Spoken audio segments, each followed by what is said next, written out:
It's gonna be a good one, man. It's gonna be a good one, D. What's that? Who You know, just do how we usually do, honestly.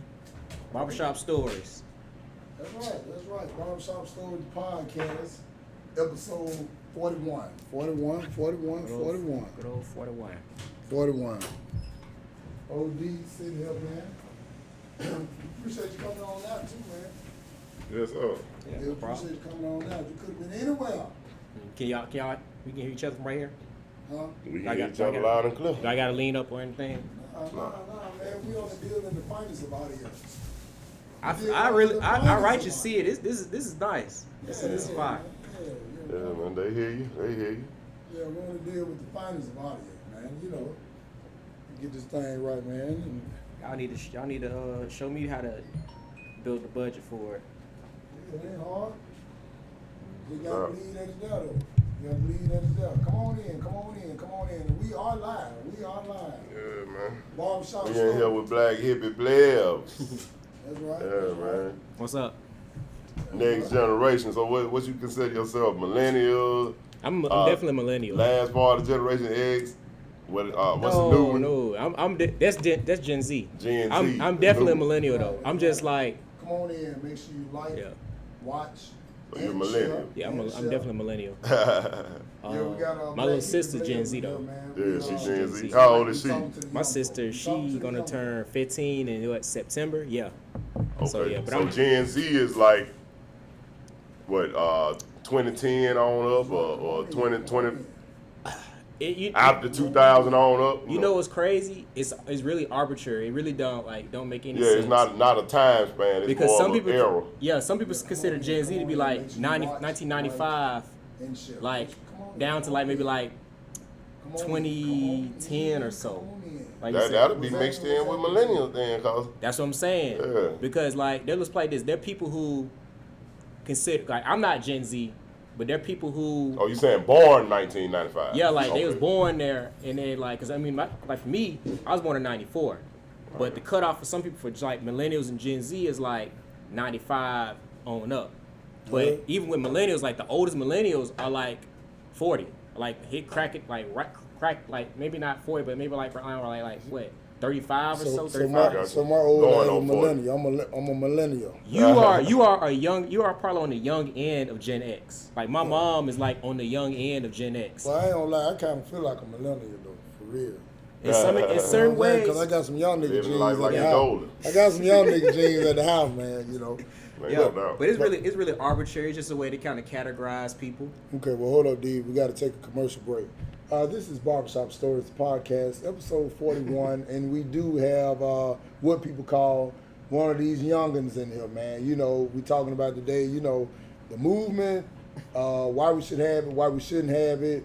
The young folks ignorant, the young folks smart. I don't know, but we're Are gonna they ask doing it them. the right way? That's right. We're gonna ask them themselves. So Yeah. you know, right here at Barbershop Stories, the podcast, you can check us out every Wednesday, 8 p.m. Central Standard Time, man. What do you say, Sam? We got none of that info. We got that info for you on No, man. And hey, we're gonna get right off into it, man. D been coming in this shop for years, man.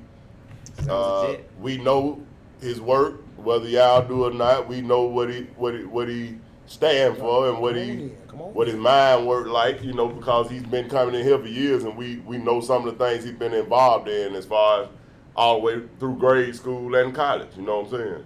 So we gonna let him tell y'all about himself. You know what I'm saying? Rather than us do it. And you know some of the things, some of the reasons why you feel like, you know, we're going to dive deep off into the matter. Of course, we're going to, you know, general conversation. We're going to talk about a few things tonight, of course. And I'm pretty sure people would like to know the aspect of the millennials. Why y'all out there? Why y'all doing this? Why y'all doing that? That's what they ask. Yeah. What's your response to that, man? And, Okay. and give a little bit about the origin of BlackHippyBlevs, man. Well, first things first, I can only really speak for myself. Yeah. But I am, I guess, a reflection of the community and the people around me and my peers and my old heads and OGs and everybody that, you know, formed me and shaped me and made me who I am today. Mm-hmm.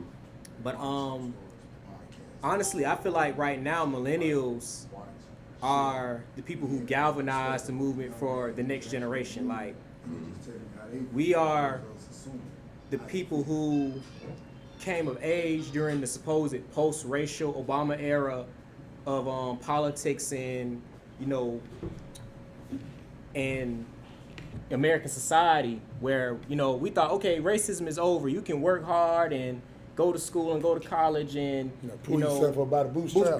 pull yourself by the bootstrap, and you know, gonna make it. And then Trayvon got killed, and it's like, nah.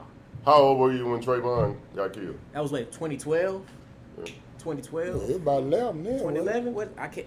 See, it's the years No, starting to no, run I'm together. talking about your age. You about 7, 8 then. No, stop playing How with me. you are? I was definitely probably in my like late teens. Late teen? Damn, how old are you now? Like I'm 25. Okay, shit, man. Boy, I'm a smooth 25. Man, boy, I don't know, man. I'm still, years just passed, and I'm still Yeah, thinking you gotta about realize 22. y'all probably got like a smooth like maybe like 17 to 20 years on me. Like, you know, my folks started cranking them out early, so you know, I'm here.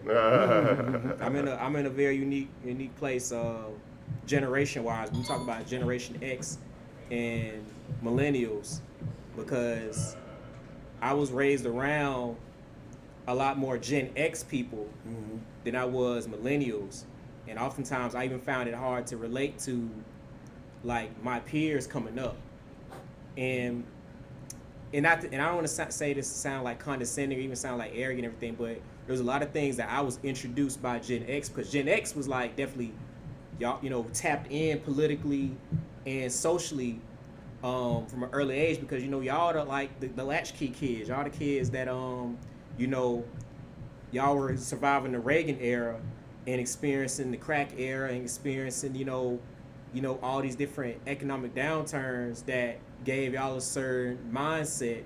And imagine, you know, being a young kid and you seeing a product of all that, you know. Most people who Gen X right now, their parents were in their 20s and 30s when around the time they were born. But I came into the world when my parents were teenagers, you know, who were already experiencing, you know, the crack era and, you know, poverty and all these things that, especially like around, you know, from what I hear, you know, because I wasn't, you know, I didn't actually live it, especially everything going on in Kingston at the time, you know, what shaped y'all into the people y'all are today. Like, y'all built different. And because I was around that, by extension, I'm built different too, you know. Yeah. That's your view. Yeah. Well, let me ask you this. I guess we'll just jump straight to it. Right now, man, we're dealing with the coronavirus, as they say it's a pandemic. We're dealing with a racial pandemic. So I guess we'll start with the racial pandemic. What got a lot of the young people, now it's older people too, don't get me wrong, but a lot of the attention is focused on the young ones, saying that they basically fucking it up or they're not doing it right. So in your own words, what do you think? What's your take from a younger man's perspective? I didn't know he was fucking it up. That's what I was saying. You said who said it though. Well, no, but it's in the it's in the atmosphere what? that I ain't even. From what I've been seeing, most people been kind of like, you know, but you know, and not everybody tapped in every sector. You know, everybody got their, you know, little and depending sector. on who you're around. Yeah. From what I've been seeing, a lot of younger people kind of have this movement is like kind of galvanized them and brought them together and made them more intelligent and thoughtful how they want to engage the public and organize. Like, most of the organizers I know are fairly young. They're like in their early 20s, they're into mid 20s, you know, and up. We talking about millennials. Like, I was having a conversation with another organizer, and you know, she was like talking to me about, you know, how organizers go about training and how they go about getting out there and putting in work. And she was like, you know, well, I'm in my early 30s. I'm 31. You know, in so many ways, she was kind of saying, "Is my time about to be up as far as like getting out here and actively doing this, because I have so much on my plate, you know, like as far as like them trying to get PhDs or trying to start their families and all that." but they've been on what they've been on. They've been, when they were in their 20s, they were doing the same thing, I guess, that people expect me to be, to be doing now. But in many ways, most millennials and people in my age range, like I'm 25, we were kind of radicalized or at least we got woke, quote unquote woke, back when we were like freshmen and sophomores in college. Like we got woke from a young age, or at least we were introduced to these politics through the internet at a fairly young age. Like most Gen Z now, most of them are already kind of hip politically. Like even my little sister, she knows terminology and like social terminology or stuff you only learn like in college in a sociology or African American studies class. She knows about that now in high school. That's what I've been saying. To me, like, just looking at it from an older cat's perspective, it looked like they learned a little earlier than college. When you say college, they tapped in. Like middle school, college, like I said, that internet. Let's put it like this: if you can sit up there and you can make jokes and make cracks and say something is problematic, or say something is, or say you're triggered, and use all these buzzwords and terminology that are coined in academic circles, then that means that it's going mainstream and that people in the public have access to it.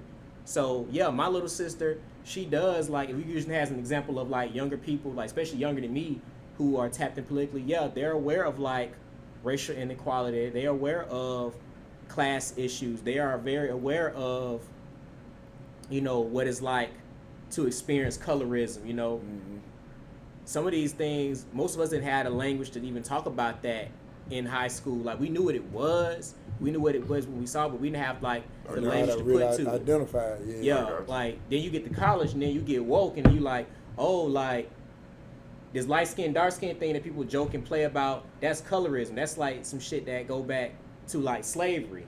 And it's not funny. Or like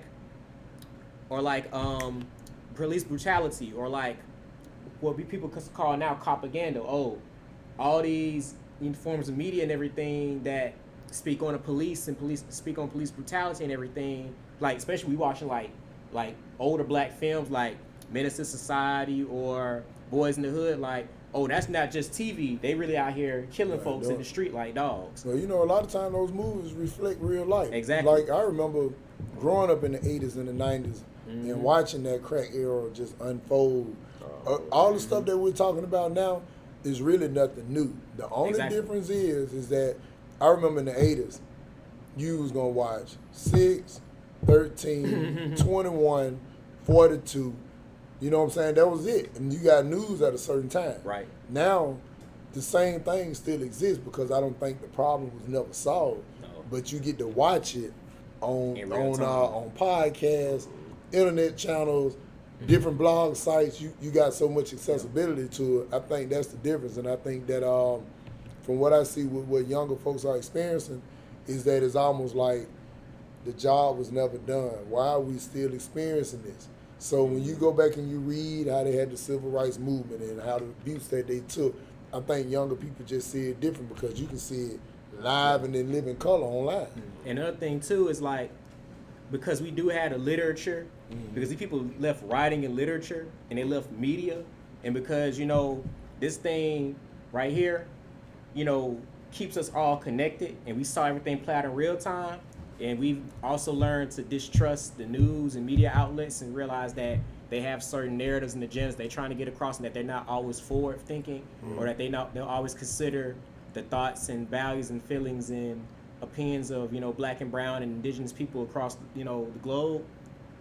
We taking that into consideration. We're like, okay, yeah, we're coming together and being the change we want to see. And even about even as far as like thinking about these past movements, like they weren't perfect either. Like we learning from the mistakes of the leaders and the organizers and the protesters and the political thinkers of the past, because some of them weren't perfect. And in many ways, the reason why some movements were so easily dismantled, of course, was because people outside entities came in and dismantled them, like Black Panther Party, COINTELPRO, all of that. But yeah, some of these movements had issues internally. Like the Black Panther Party had issues with sexism.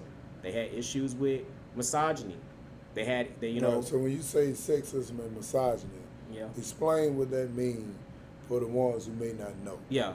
In a nutshell, sexism is, having a bias or having a prejudice towards people like women or, people who are, feminine as far as how they perform their gender and everything, right? Misogyny, hatred towards women, all that. And, just like racism, it's like you have these isms, they're like systematic. The same way racism is ingrained into society, sexism, misogyny, if you talk about black women, misogynoir, a certain particular like sexism and racism mixed together that's targeted towards black women, that's a thing, and it's prevailed in society because the society was built on patriarchal racism, sexism, misogyny, and classism all working together to keep everybody down and keep, the white Anglo-Saxon Protestant male at the top, and even that is a reflection of colonization, which comes from, people, European people, trying to use, religion and race science to justify why they should take over the world and build empires, and all of that ties into imperialism, which, is we got the right to basically oppress everybody and take over their lands and steal their resources and rape and pillage and assimilate them and strip your culture away, in the name of whatever I believe in. You know what I'm saying? Whatever they propose. I'm superior. You're inferior, which in many ways in the West is reflected in what people call white supremacy.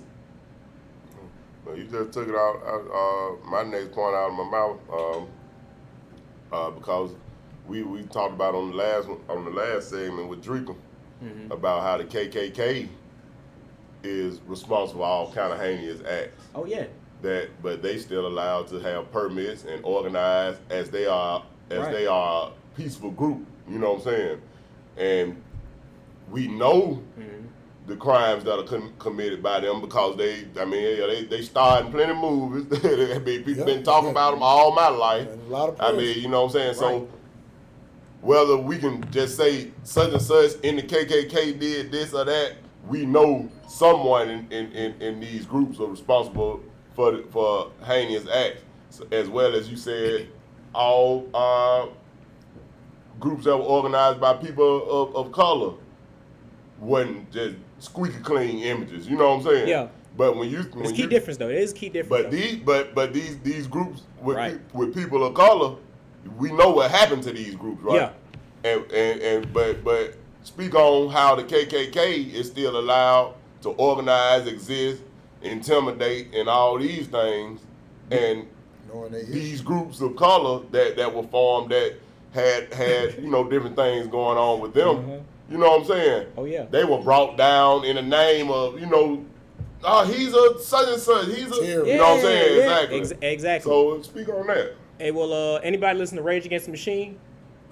I know what you're talking about. Yeah, what's the mantra? Some of those that, where forces are the same that burn crosses. Like, why would you arrest your own folks? Like, the police, the state, the KKK is knee deep in there. They have always been there. The KKK are a reflection of vigilante justice enforced by the state. Exactly. So At its finest. they are the police by day. They wear that badge by day and that sheet by night. Well, and it's funny that you say that because when you think about some of the deaths that we've seen, to me they look more so like orchestrated hits. Because think about it. Well, what deaths in particular? Or orchestrated hit, like, think about it, like Philando Castile. He telling you what the situation is, legal to carry it, had proper credentials to carry it. Right. And you just shoot somebody from the back with no punishment. What sane person would just do something like that knowing that there's a consequence? To me, it sounds like it's orchestrated, just like a gang initiation. They gangs. Yeah, They are gangs. so that's what I'm saying. Think about it. What officer would kill you in that manner if they knew it was a consequence without them being orchestrated to do that? That's what I'm saying. I don't think it's no mistake like the dude who killed George Floyd. Yeah. That shit looked like it was like Intention is not a question. Ain't nothing gonna happen to me type shit. Intention Of is course, not a question. because they know it's not gonna happen. Like, Yeah, it's like it's no consequence, like a hard-headed ass child. okay,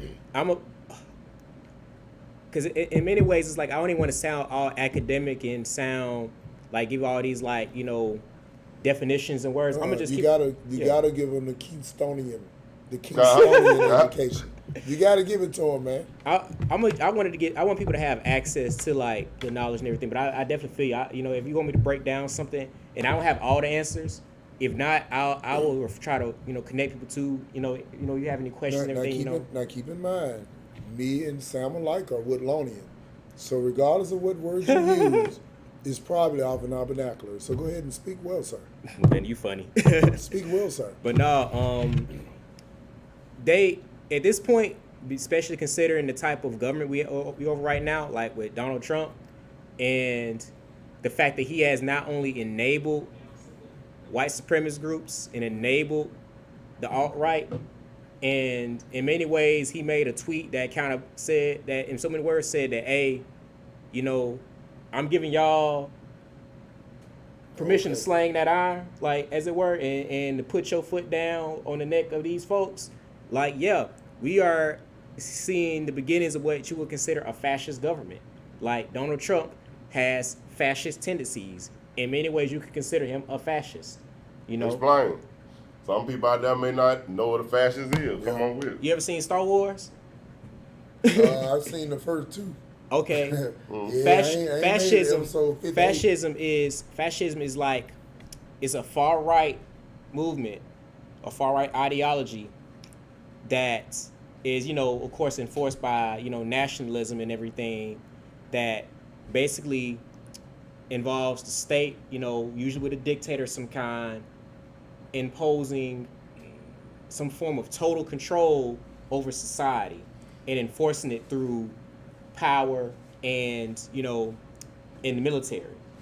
So usually it's like a general of some kind basically rallying his army and everything to come in and suppress the people.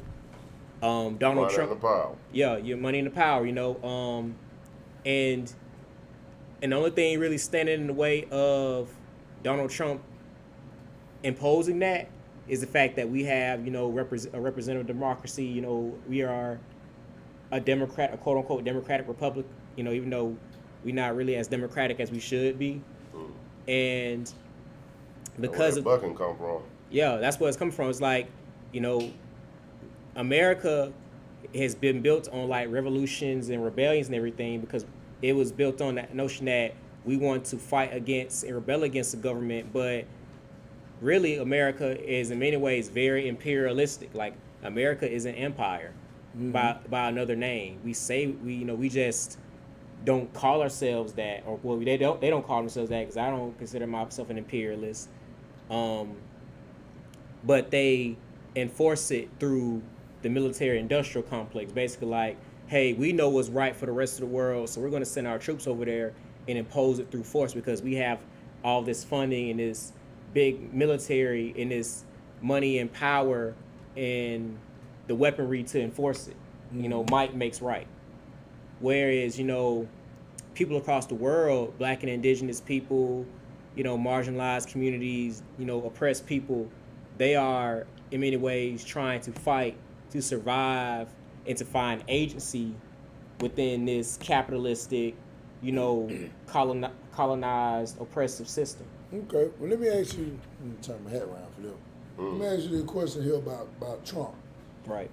Now, I remember growing up, I was born in 79. Right. I remember in the late 80s, early 90s, K1, you probably remember this, Sam, I'm sure you remember as well, when Trump hung with all the black folks, kicked it at all the clubs, all of this, right? Lifestyle, original fame, all of it. Trump was like a whole different type guy. And I remember hearing them, and I quote, he was like, basically, they was asking him about running for president. And he was like, you know what? If I run for president, I'd be a Republican because they're stupid. And I say that for a reason. Wow. So do you think what he's doing now is more so marketing than the actual person who he is?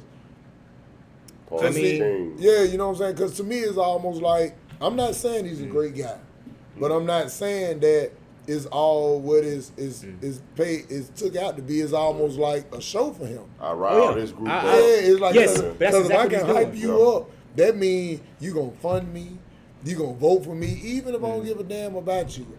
To me, from what I've witnessed growing up over these 40 years on this earth, I think it's more so marketing. They fans are racist. I think He's fans of racism. He's selling racism. He's selling. He sold that shit for a high ticket. And you answered your own question right there. It's like that's exactly what he's doing.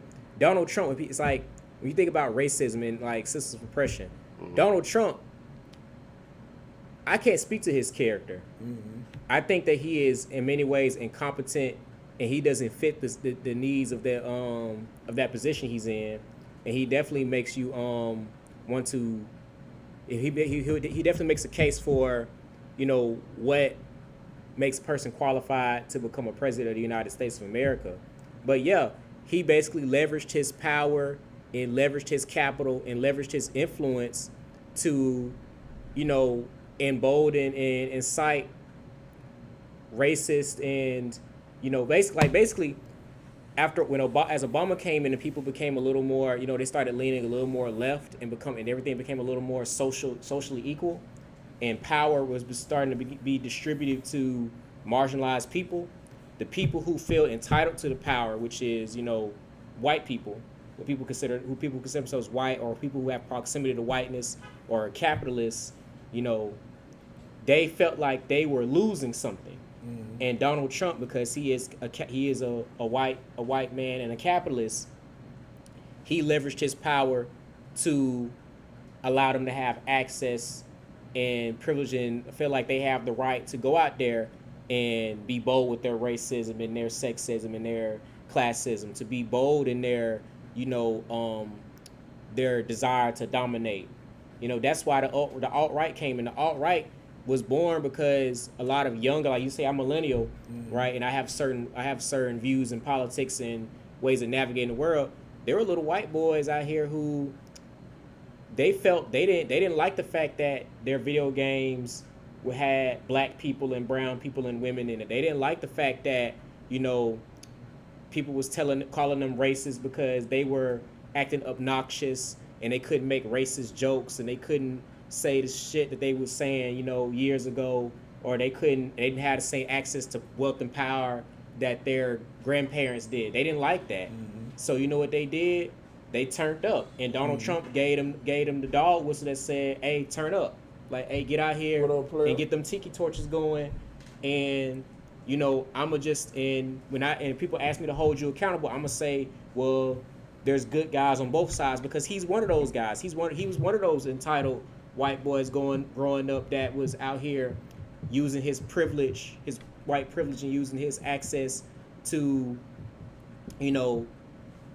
to antagonize women. They say he has accusations of raping, in a molestation, everything, because that's what people in these, in those fraternities and those organizations and these, privileged spaces that he exists in, that's what they conditioned him to be like. You are entitled to do whatever the hell you want to do because you are a white. You're a white dude. You're a white male, and you can throw your weight around. You are a mediocre white man at that. You don't even have the skills and the mindset to even. Trump mediocre. Trump might be watching this. Well, you're fired. Mediocre ass nigga, like he He mediocre. might tweet something about you. Oh yeah, he might tweet you. Hey, and HippyBlevs, you're not shit. But while we on Trump, what's your thoughts on Trump trying to, they've been screening his tweets, so he talking about, he proposing a bill. Let me put it in them words. He proposing a bill that can kind of restrict certain things on social media or access to social media. He's talking about as far as eliminating encryption. That's deadly. You don't want that, because encryption is the thing that's keeping people from getting out here and organizing. Like, I'll be real with you. We under a surveillance state. Like, I would say one key difference between, especially young people now and people who organize and protest now. And I can't speak for them, because I am very much like new. New. Y'all looking crazy too. He look like he in the bloodline Same little though. hairline. Got the He little, look like got in the the little bloodline mini though. Oh yeah, he knew. This shirt was in color. Boy, goddamn Black Hippie Blevs. Ain't no doubt. Y'all Barbershop hilarious. Stories My Podcast, hill. episode Y'all 41. hilarious. Black My hill, Hippie Blevs, aka Huey P. New. Yes, Baby, sir. you Blev. Go ahead, man. Oh yeah. I lost my whole But entire yeah. point. Well, I guess why you trying to get you back say, on it? but yeah, like, No, why you trying to get back on it? But to me, like with politics, man, and the way things look now, I just see a whole different world, man. I just think that people now, they vote with emotions. I think a lot of the moves that we're doing is emotional and it's not really thought out. Now, don't get me wrong, I'm with all the bullshit. All of it, because I think all of it's necessary. Like a lot of people that hate the protest and don't realize without the protesting, you wouldn't be able to march peacefully. You gotta have them goons. Just like you gotta have a little looting and a little that. Even though I don't agree with it, I do understand that it's all a part of it. But you can't omit what you don't want out of it. You know what I'm saying? You know what's crazy? Even, organizing a leader, and, I don't like to say leaders because I feel like movements don't need a leader. Like, they don't need, they just need willing participants. Yeah, they need people to come in and just play their part and do what they can. Because that's the reason why a lot of movements fell apart, is because they tried to have this centralized leader and everything. And then when they were murdered, or when they were in prison, then the sheep scattered. We need to stop putting people on the, I just want to put that out. We need to stop putting people on the pedestals and giving way to hierarchies and all that. We need to make things egalitarian and let people have agency and get in where they fit in and do what they can within the system and outside the system. But like you were saying, leaders of the past, for lack of a better term, they said that, I believe Martin Luther King himself said that, riots are the language of the oppressed. When people are fed up, they loot and they riot because they fed up, and it's not anybody's place to tell them how to do it. You know what I'm saying? You can't tone police people when they get upset, when they get angry and everything. Like, people are fed up, and it's like, I can't tell, like, even like entrepreneurs and business owners now, and that's what one thing I do appreciate is that, especially the black-owned ones, when in certain places when their stores were destroyed or attacked and everything, they said, hey, like, I can fix this. I got insurance. I can get this and fix it. Like, somebody lost their life. You shouldn't put profit over people. And that's the problem with capitalism, is that it's conditioned people to put these businesses and these corporate entities and property and value that to the same standard as somebody lost their life and nobody did anything about it. You have every right to rebel and turn up about that. And then peep this though, and I'm gonna tell you one key thing about as far as with people protesting and rioting and cutting up. Like I said, I'm not an advocate for it, but I'm not in opposition of it either. Right. And the reason being is because, think about this, dude.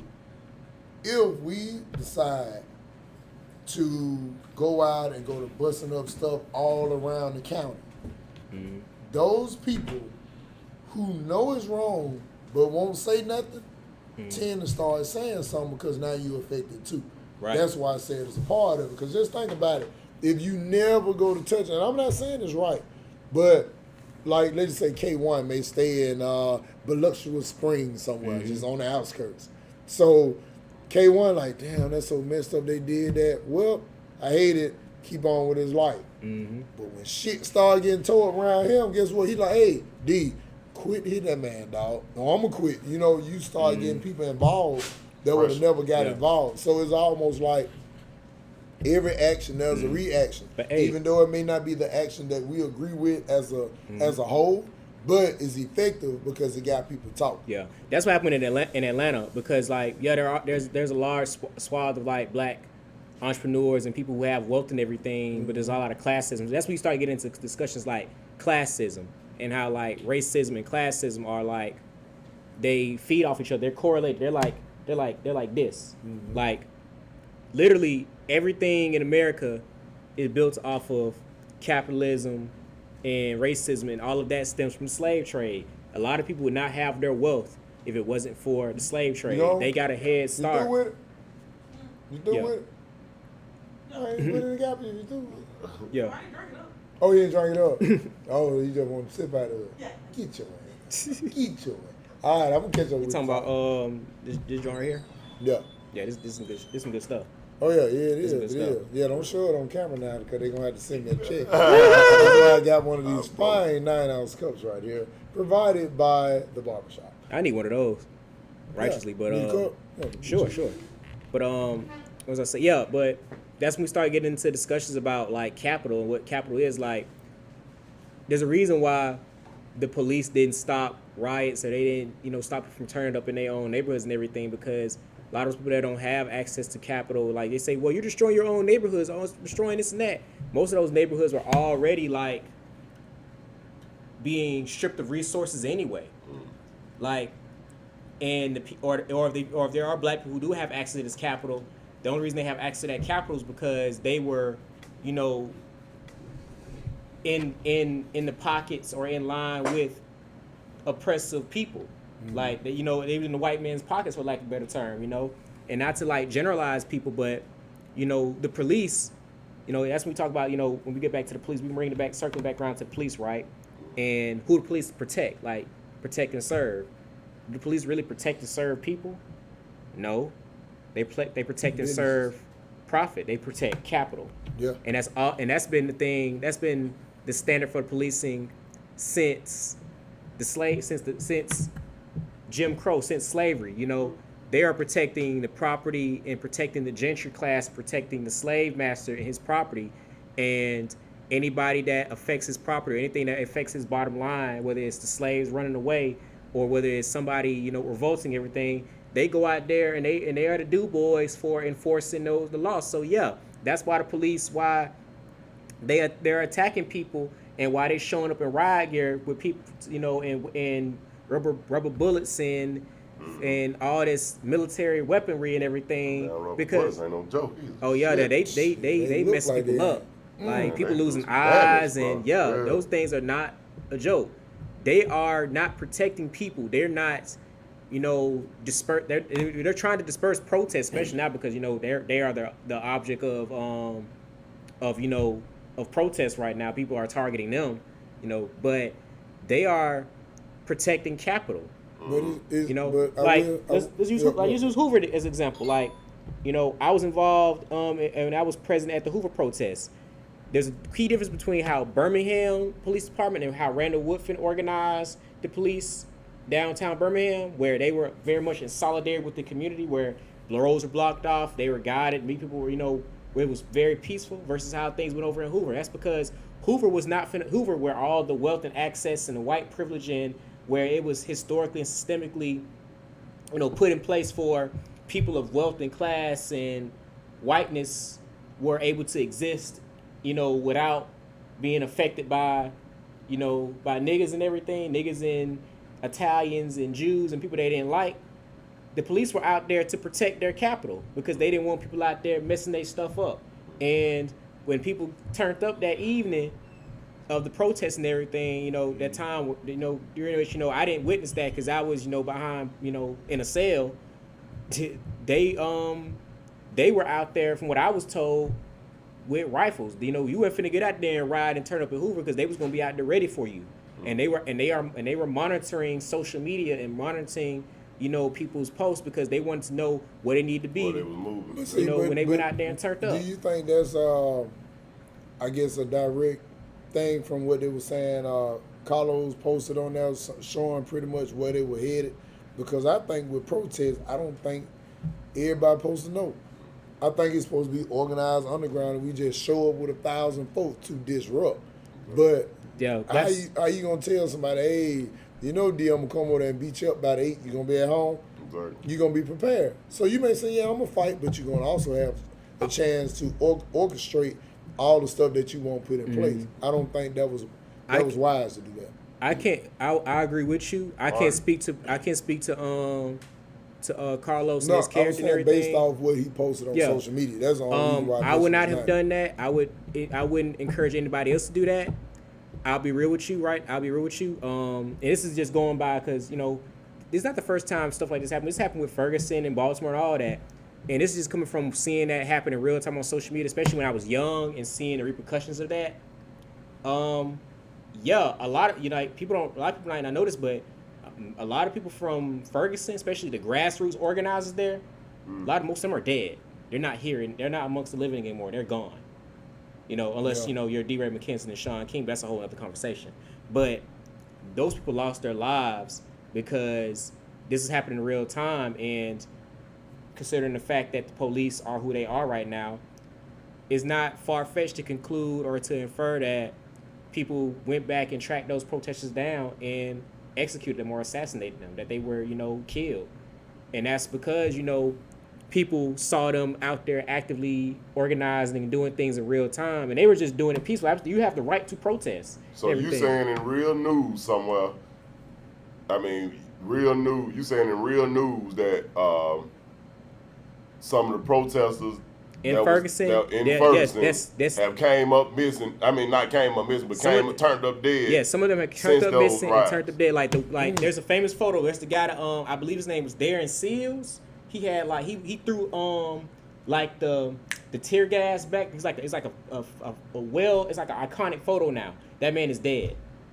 That man is not here. And he didn't die during the rise, though. No, he did not. He was very critical of people coming in and trying to build clout and build a career off of the Ferguson protests. And that was another issue too. People coming in who had no organized experience, who were not a part of the community, who didn't have solidarity with the community, coming in and exploiting these people in the time and labor and the sacrifice they made to organize and protect themselves in peaceful protests, coming in and exposing them and disrupting their movement, and then basically taking the focus off of Ferguson, the issues and the agenda that they had in place, and then next thing you know, the state coming in and whacking those folks. Like I can say with confidence that those people lost their lives because they were fighting for what they believed in and standing up for what they believed in. Well, how old would you say Darren this Seals cat was?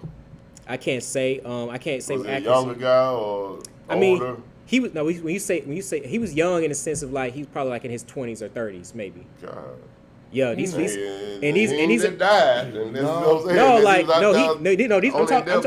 I say dead, I mean they just dead of that I'm talking people I'm talking turned up and burning cars dead. They gone dying very mysteriously, or on some COINTELPRO type of things. People have targeted them, and that's why even right now in protests now, and I can't tell anybody how to protest, how to organize, but I will say this: I would encourage people to not take photos, to not do all these photo ops, and to cover your face, or if you do take photos, blur these photos with your face, because especially if you're protesting the police, the police, doing folks in. Barbershop story. Yeah, don't take no damn pictures out there. These folks targeting you. They are using your data. They are using your social media. They're using your face, and they're doxing you. They're gonna try to. They can track you down and hurt you and target your family and everything. That's real. And that's why a lot of people right now, even in protests across the world, most people cover their face. They wear masks and everything. Of course, you still got a right to peacefully protest, and no protest and organized, rally or movement is the same. But when you get in situations where the police out there in riot gear and everything, and no faith, no case. they out there trying to do stuff to you, and and you might turn up dead in the cell and everything. I understand why a lot of people were scared when the video of me getting caught up went viral, because anything could have happened to me. Yeah. But see, I think that's one of the most interesting things about it too, because so many people are mad at younger people for cutting up, but they don't realize, and I heard Sam say it, you got to just say thank you for your service, because at the end of the day, even if you don't agree with it, you had somebody willing to go gun-ho about something that really didn't even have nothing to do with Try them and directly. change something. We know changing is the fucking hardest shit you can ever try to do, but something interesting? They're trying to change. That makes me think about To Pimp a Butterfly. You remember, when To Pimp a Butterfly dropped, right? Mm-hmm. Kendrick said Kendrick, he had that mock interview with Tupac at the end of the album on Mortal Man. Hey, you drink too, man. And Put it in your cup. appreciate it. And K Dot was saying, he was talking, he was talking with Tupac and everything. We know that Tupac was influential in Kendrick's, the formation of his, growth as an artist and a rapper and everything, and his message and everything. And Tupac said something interesting in that interview. He said, there ain't a whole lot of like loudmouth, 30-year-olds, So, and I think you said something similar to me. Like after a certain age, you get more responsibilities. You have more to put at risk. You have, children. More. Yeah, you had children. You have less time, and you just mellow out. It's harder for you to get out here and get turned up. Sometimes people like even have access to more wealth and privilege because they just have accumulated it, and they have more to lose. Like me right now. Me right now, especially right now, because that's the key too. Like a lot of people are unemployed. Like unemployment, from if I'm not mistaken, is the highest it's ever been. And a lot of young people were hit by this wave of unemployment and the COVID crisis and everything, and they have seen how the government has treated other groups of people who, went out here and quote unquote protested because they wanted to, no knocking towards people getting haircuts and everything, but they wanted to go out there and get a haircut, but at the risk of exposing somebody to a virus that has no cure and everything. And these are primarily white people with weapons and everything, and they weren't handled near the way most of these protests are handled. Yeah, people are going to be reasonably upset. Yeah, they're going to be mad, and yeah, they're going to get turned, and yeah, they're going to start a riot. But people, like you were saying though, about the settling at a certain age, and like Benny said, man, hey, we can't do nothing but thank the young for going to bat for change, cause all of us benefit from whatever changes. Yeah. And we have to think about what age do they send these cats to war, Right. No disrespect to any branch of the service. But cats go off the war from what? Age 18 to what, early 30s? 17 Like early mid 30s? Yeah. So, I mean, that's the age bracket that's out there choosing to go to bat for this cause. You know what I'm saying? And we understand, the military comes with benefits, comes with a nice check, you know what I'm saying? Come with benefits, just depending on what type of benefits you're seeking. And we Exactly. and even when we talk about the military, we talk about the police, and the prison industrial, the prison industrial complex and the military industrial complex. Those things go hand in hand. Like and I don't respect to anybody who served, because a lot of great people have served and everything. That's and a lot right. of black people have fought in the military for this country. We ain't knocking that. Even though this country hasn't done near enough for veterans, especially black, and indigenous, and Hispanic veterans who have put their lives on the line and have gotten nothing back. Why Drew Brees talking about his granddad and them? You know what I'm saying? Right. His damn granddad. Yeah, what about ours?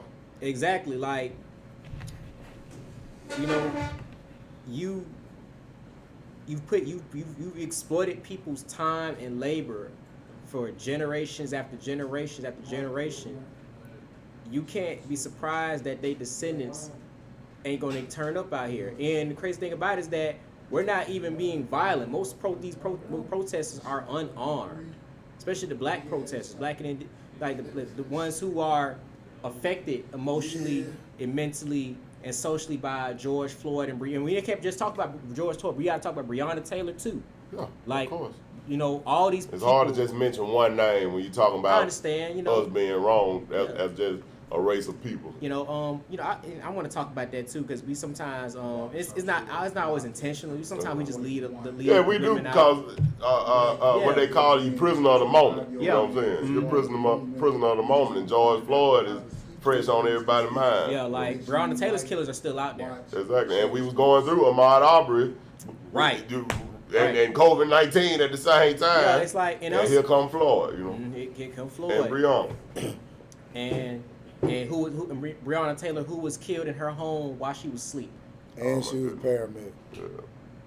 Yeah. That young lady, and her birthday just passed. She was 27 years old. She should still be here. And we had just seen the guy that got killed in his apartment, in his own home. And then don't forget about the other black white lady off-duty cop. that was killed in Texas. You remember the officer shot through the window? Oh man. So it's Yeah, so many. Yeah, I that's can't- why you can't just Yeah. focus on one. When we say it's all about Florida, it's not all about Florida. That's what we mean. And we're not disrespecting Florida and the cause that's going on right now at all. No. Because we want to stay on the gas Yeah. and we want to make sure as a people that we keep lifting our voice and make sure those convictions come home. Keep the pressure going. You know what I'm saying? I'll even add to that, because we talking about, I know we've been talking about a lot of different points and everything, but since we talking about Breonna, this is a good jumping off point, maybe to talk about just how systems of oppressions, because people, okay, this is something that irritates me. People think everything's about hate and about skin color and everything. Great. Nah, it's deeper than that. It's deeper than just the color of your skin. You know, you're dealing with systems.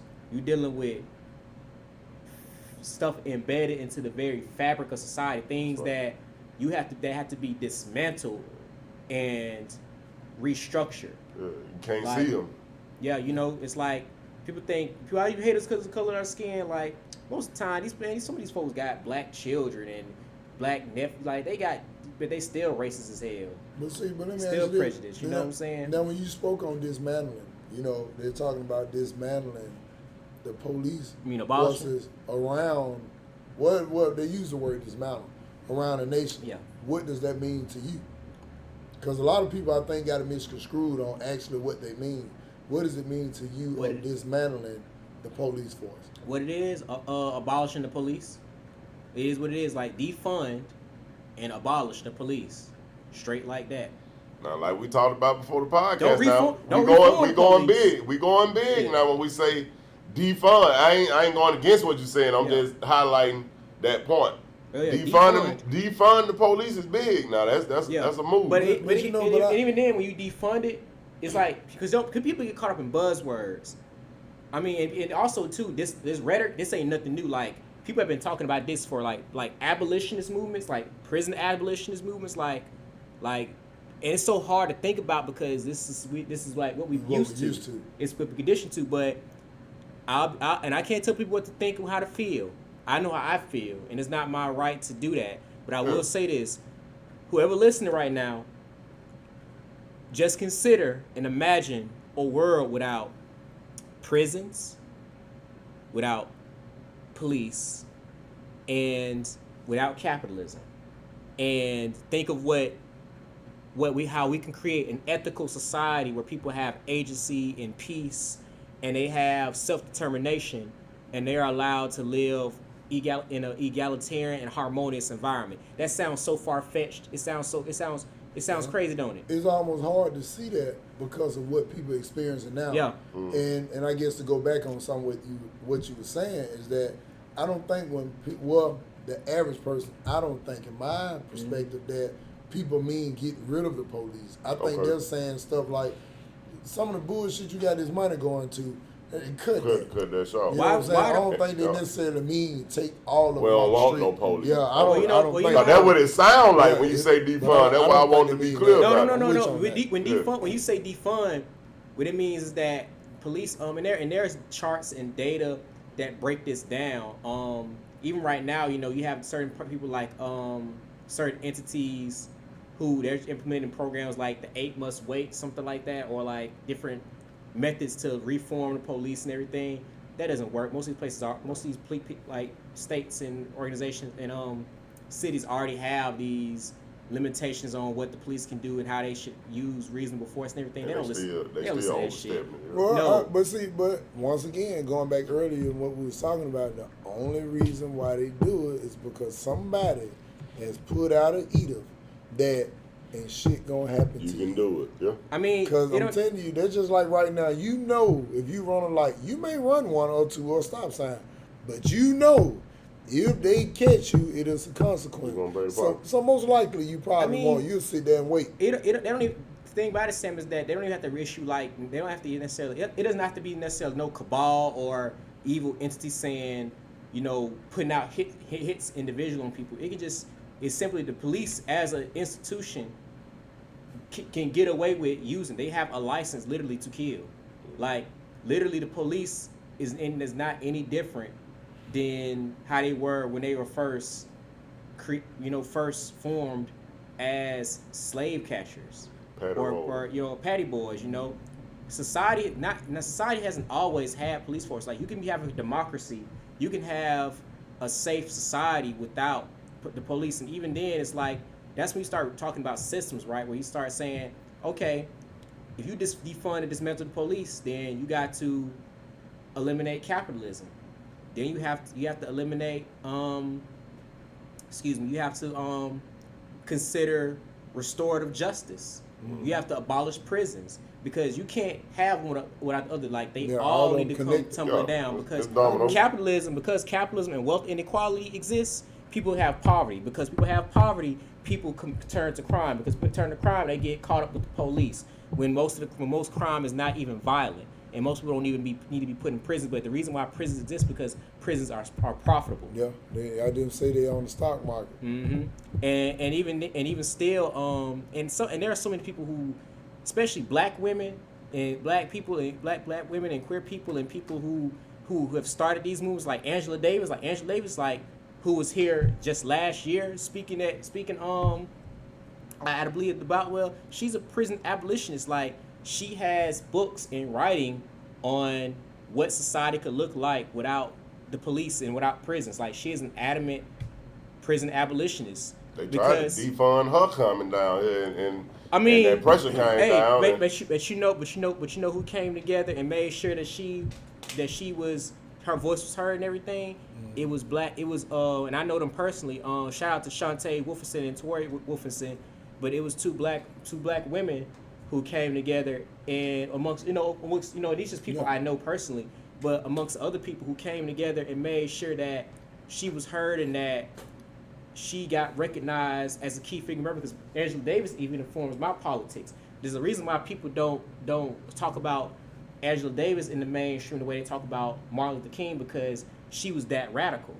They ain't talking about the radical. See, and then too, they don't talk about, I guess, what they would consider radical. Because I don't consider them radical. Right. I just know that you can swallow a lie like this wine, but you swallow that truth like some motherfucking spikes. And a lot of people don't want to accept that. They'll rather keep marginalizing and bullshitting people because that shit is profitable. So you solving up. And then bag away from your call. Oh yeah. Exactly. Think about this. Like, what does radical mean by definition? Because a lot of people really, this way you have to be careful with. Yeah, you have to think about what language. Like, words mean things. Language is always evolving. Radical, like, let's look at what radical means, because I don't want to tell anybody wrong. That's right. Read that All right, viewers, y'all make sure y'all pause for just one moment, because goddamn BlackHippyBlevs is about to look up a word. And also tune in to V94.9 Home Team Morning Show Monday through Friday, 6 to 10. And also look out for Mofo Hidden Face 1, 2, and 3. Then also got some t-shirts on sale that you will surely love. Right, this one right here. This is the avatar. Everybody been around here with an avatar, and I got an avatar for you right here. Classic. And you can get this right here for only $20 cash, no tax. I take cash out. You can put something on it. You can finance for over 3 weeks, but it'll be 25 instead of 20. You got the harder one now. That's right. You won the avatar contest. That's right. That's right. It was hand drawn, man. Left hand. You got the harder one of them all. Are all. you left-handed? Yeah, I'm left-handed. Okay, you've told me this before. Then you also got that shirt right there. She wants the D. Now that can be for the discount, but my middle name is Dwayne, so I'm just saying she wants Dwayne. You know what I'm saying? But it's whatever your imagination take you to. So right now, back at you, BlackHippyBlevs. Back at you, man. But yeah, look what the definition of radical. Come on with it. Like, radical. I wonder why he had on the jacket too. Came about it. Definition though, ain't it? Drinking that wine. I know, right? Getting hot. Forehead shining. See, it's by design. It's all your fault. Damn, light-skinned people lives matter too. We can talk about colorism. Like, shoot, we can talk about all that. Radical, of or going to the root or origin, fundamental, a radical difference, thoroughgoing or extreme, especially in regards to change from an accepted or traditional norm, favoring drastic political, economic, or social reform, favoring, supporting, or representing extreme forms of religious, fundamentalism. A person who holds a strong or follows strong convictions or extreme principles. Now, you look at how people they conflate language, right? Mm-hmm. People conflate the term radical with extremist, when that's not always the case. Like radical, its context is key. But one thing about it though, I'm sure you know this. When they put out certain wordplay, you gotta pay attention. It put people's mind in places that it really sometimes shouldn't even be. You know, like when they speak about a riot. When they say riot or protest, it put people's mind in, they out here fucking up shit. Yeah. Or uprisings. Like some people don't even call them protests. Some people they don't call them riots. They call them uprisings. They call them revolts. Yeah. But you know what's the even sadder part about that though? BlackHippyBlevs. Is this right here? Is that you can call me Lil D? Lil D. Okay, well, BlackHippyBlevs. That's his social media handle, or just we want to be able to find you. You can find this nigga as Lil D on Facebook. You can find me as Lil D on Facebook. Exactly. What's your name again? What's your name again? Most people call me Blevins because no, on social media, sir. Oh, I go by BlackHippyBlevs on social media. BlackHippyBlevs. See, that's why when niggas correct it, that's when you have to. That shit fitted. That's right. That shit fitted. That's right. But see, BlackHippyBlevs. But I think that people, they get it mistaken real quick. Like they always talking about these movements, but nobody ever asks what sparked it. Why do you feel this way? Why do you feel like you got the book this way? Yeah. Nobody ever asks that question. They just always label them after the reaction, opposed to what was the cause. Yeah, people like let's talk about the Black Panther Party, right? People consider the Black Panther Party to be, what's going on? Long time no see. Say that trying to look young and shit. For real? There's another one young fella. I peep. And they ain't never fought a 7, fought a 8. Golly. You know that? Y'all knocking at 50, ain't it? Oh, no. Not quite yet. Yeah, look at him. He got sweatpants and shirt tucked in. He old, man. He got on a sweatsuit. Original barber, but there was a chair next to Sam back in the day. We all off sudden we walking down memory lane. The barbershop ain't no sudden, this barbershop store. Oh yeah, it's pretty young. Dang, since I was like 4 years old, 3. 4 years old when you first started coming to him, man. Wow. Yeah, since I was about 3 or 4 years old. I told him we knew you. I'm a smooth 25 now. I turned 25 last year. I turned 26 this year. Damn, well, that's a lot of years done passed, man. But it's good though to see it and turned out with some sense though. And I don't mean I have a choice. I don't mean that in a bad way, but some people just ain't thinking nothing about this. That the things that we change now gonna affect people tomorrow. Cause at some point you ain't gonna be willing to get out there and throw shit, fight shit, holler at nothing. Because your life been got occupied. I'll be real with you. I'll be real with you. Like, and we could talk. Of course we gonna get back on the standpoint of the Black Panther Party because we can tie this together. But it's like I'm 25 right now, right? I spent years studying because when all this stuff was going down, like 5-6 years ago, around like 2014, 2015, I knew certain things because I was introduced to it when I was younger by my aunt. Because my aunt used to take me to Selma, take me to Atlanta to see the landmarks and see Martin Luther King's house and take me to the Birmingham Civil Rights Museum because, my auntie Benifer, she had a Girl Scout troop and she was trying to educate the young ladies and everything. And I just used to tag along because I just went where my auntie went. But I marched across the Edmonds Pettus Bridge and going down to Selma and going to like the street markets. I've gone to Memphis and seen where Martin Luther King was murdered.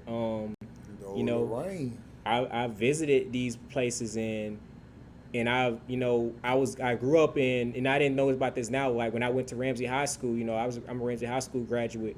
I had teachers who taught me about how Birmingham is systemically created in such a way where black people are marginalized.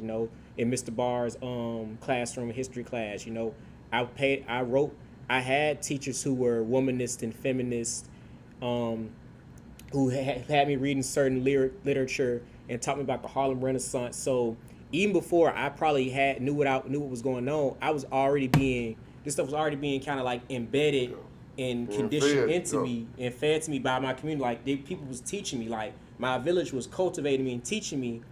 And so, in many ways, by the time all this stuff happens, it's like I was kind of ready, or at least I was kind of like I had it in me. You know what I'm saying? And sometimes, to be transparent, I do feel a sense of imposter syndrome, and there's a lot of pressure. But it's like that's why I think it's important that we practice things like self-care, and we learn to find like joy, like we learn to find peace and find community amongst ourselves, because it don't always have to be this stuff like this can be depressing. It can tax your mental. And I'm glad, and even when I got when they it tried to put me in the can and everything, and tried to put pressure on me, the fact that I had people out there who was coming together and was trying to bail me out and trying to come together, and they saw me a certain way, like it made me kind of like really consider like what community is, and like the fact that because of how I carried myself over the years, and because of how I was raised, people saw that in me, and they was willing to come together and return that favor and save me, and make sure I was fine. And that's why even right now I'm speaking on this podcast. I'm not doing this because I'm just trying to be a talking head and everything. I'm doing this because I want to tell people that we need to be organized. We need to learn how to be ethical. We need to treat Black women and queer people and people of different marginalized communities better. We need to study Black liberation politics. We need to hold our leaders and hold people in positions of power, accountable. We need to stop, we need to hold, certain people who abuse their power accountable, because How do you hold a politician accountable? I'm glad you said that. How do you, like, I know everybody talking about vote and all that, Voting. but let's just say with Trump, right? We know in 2016, he lost by 3 million votes. Right. That's public record. Right. He got in there. He had rape cases, fraud cases, Right. all that stuff pending. All right? that, righteous, And all he got that. in there with all the felonious stuff that he's doing right now currently. How do you hold him accountable? Realistically, when one, you don't even know how he got in there.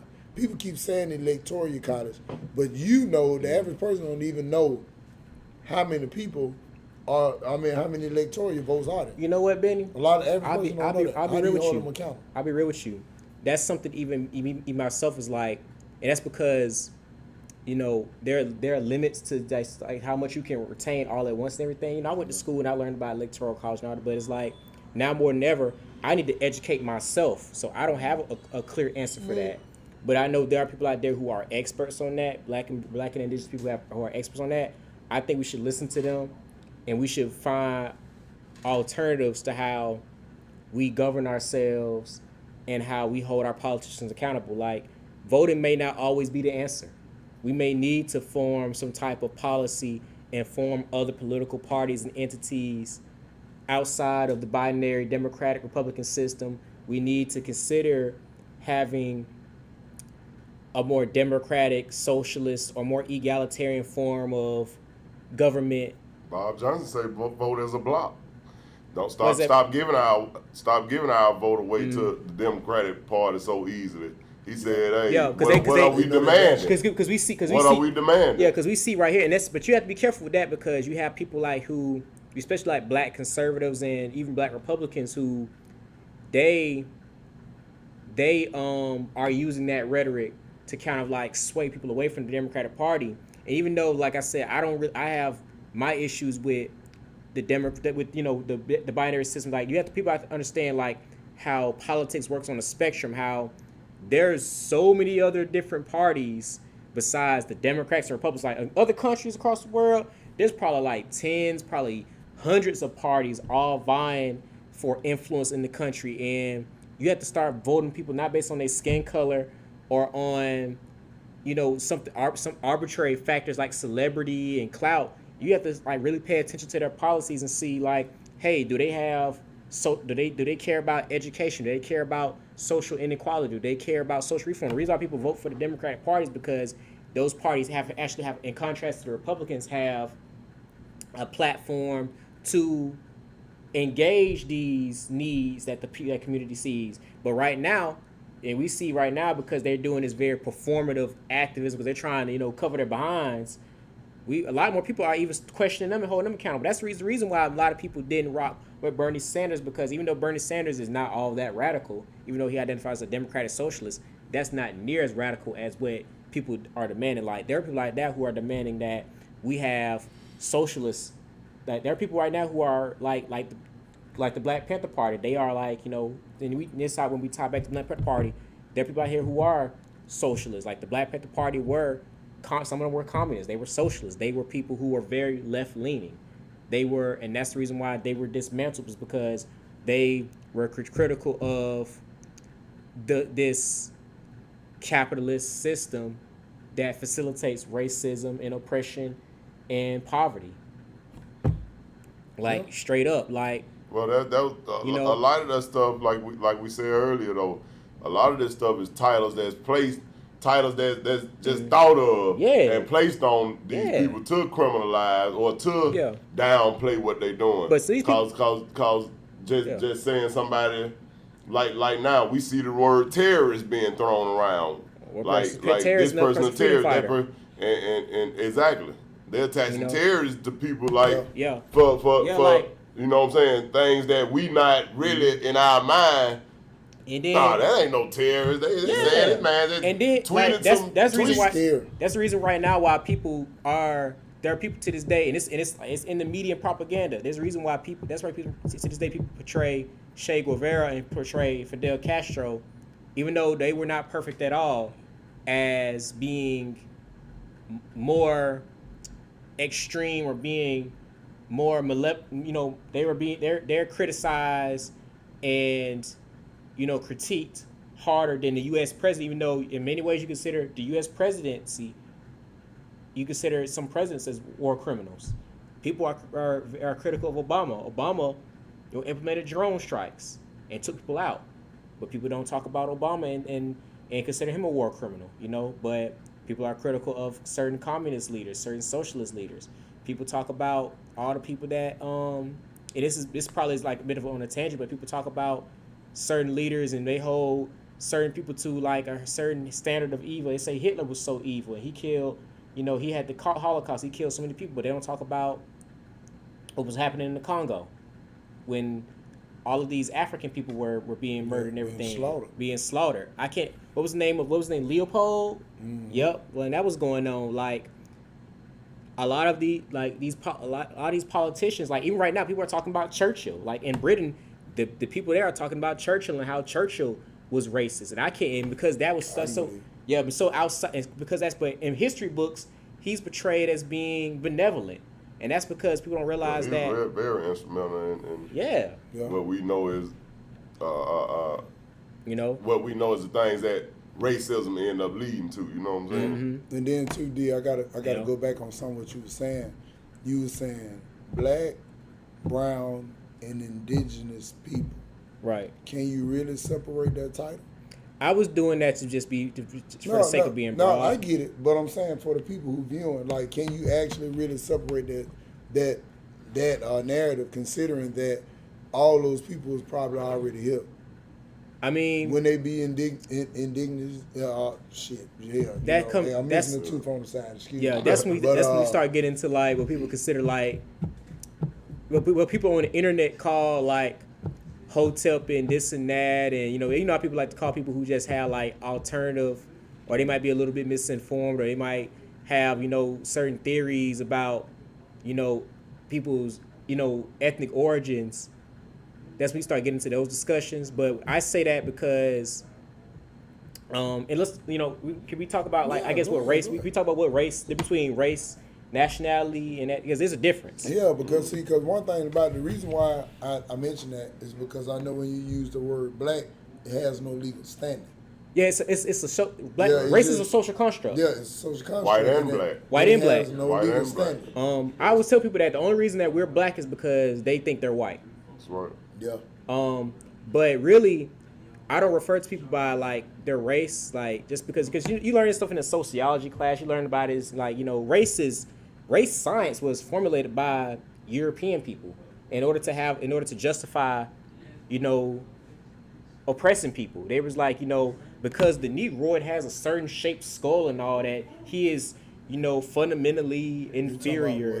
What's that white guy name? They like German scientists. No, it was another guy that everybody just loved reading his literature. What is that white boy name? I can't think. But I know what you're talking about. In the 1900s, man. What is Shoot, that name? prior to that, they were talking about that. We talking about Crowley, is it? No, not Atlas Crowley.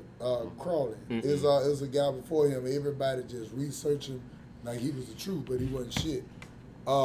It'll come to him in a second. Yeah, man. but this goes back to this goes back to the 1800s though. This goes back like way back. Cause he came up with eugenics. Yeah. Oh man, if I say the name, you're gonna be like, oh hell. But it's like I wish I had the documents and the data right in front of me. I'm being very just broad right now, but I say black, brown, and indigenous in order to not marginalize and identify people like because there are black and brown people all over the world. I think there was somebody in the barbershop earlier asked me like, what is black and white considering, in other nations and everything? Well, it's like people think white supremacy is the only form of oppression. There's different forms of oppression formulated by classism and colonization across the globe. Like Andre 3000 had a shirt, he said across all cultures, why are black? It's in some variation across cultures. Why are black people oppressed? Something like that. To that effect. That's because I'll give an example. And even in Vietnam, they deal with colorism. The darker you are in Vietnam, the more people look down on you. Even in certain Asian countries, it's like people who have lighter skin or who have paler skin or less melanin are held to a higher standard, or they put on a higher pedestal than people who look darker. That's the reason why, even if let's say we dismantle white supremacy, we would still have to deal with colorism. You know what I'm saying? Like in Japan, people talk like there was an article I read in Japan, and I noticed this because I'm into like anime and different little Japanese media and different like Asian media and different Hispanic media and everything. But this like we can talk about the Spanish too, but the Spanish. So you like Tina Turner, a nigga in the anime? No, I'm just messing with you. You funny. Oh, anime. But no, it's just like it's more. It just gives you insight into like their culture and everything. But yeah, like Japan made like people think Japan is like this one homogenized country that's like everybody looks the same. No, they have people of like they have like I hate to use the term people of color, quote unquote, in Japan as well. People who are of different ethnicities in Japan, like. You have the Ainu people. You have. Well, you can say this. They got cooked Chinese folk. Everybody I wouldn't call them that. Everybody ain't been boiled. Some niggas been fried. Everybody don't look the same. I'm being for real. Like they had their own. They had their own. Yeah, they had their own. They do like this. Let's play this. They had their own. They had their own issues with the police. We talking. You ain't gotta ask. I want to know what split Congress. What got Congress, House, and Senate, Republicans, Democrats, different parties. Where did that come along? What? See, old money started this country once we got our freedom. Mm-hmm. Well, once we got our freedom. Once we got our freedom from England. We got our freedom, we weren't free from England. We fought a war.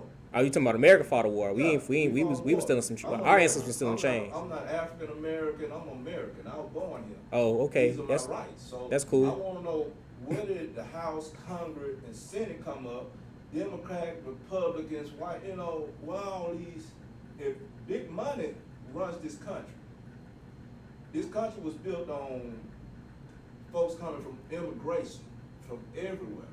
So where do Republicans, Democrats, what do all this come in American society? Because this is where all that started at. If everybody free to come over here and make their money and build this country, where did it come in and divide?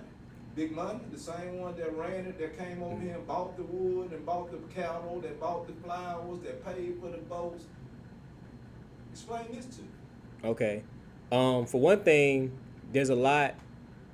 It's one of those questions where like the premise of the question is already kind of like faulty. You know what I'm saying?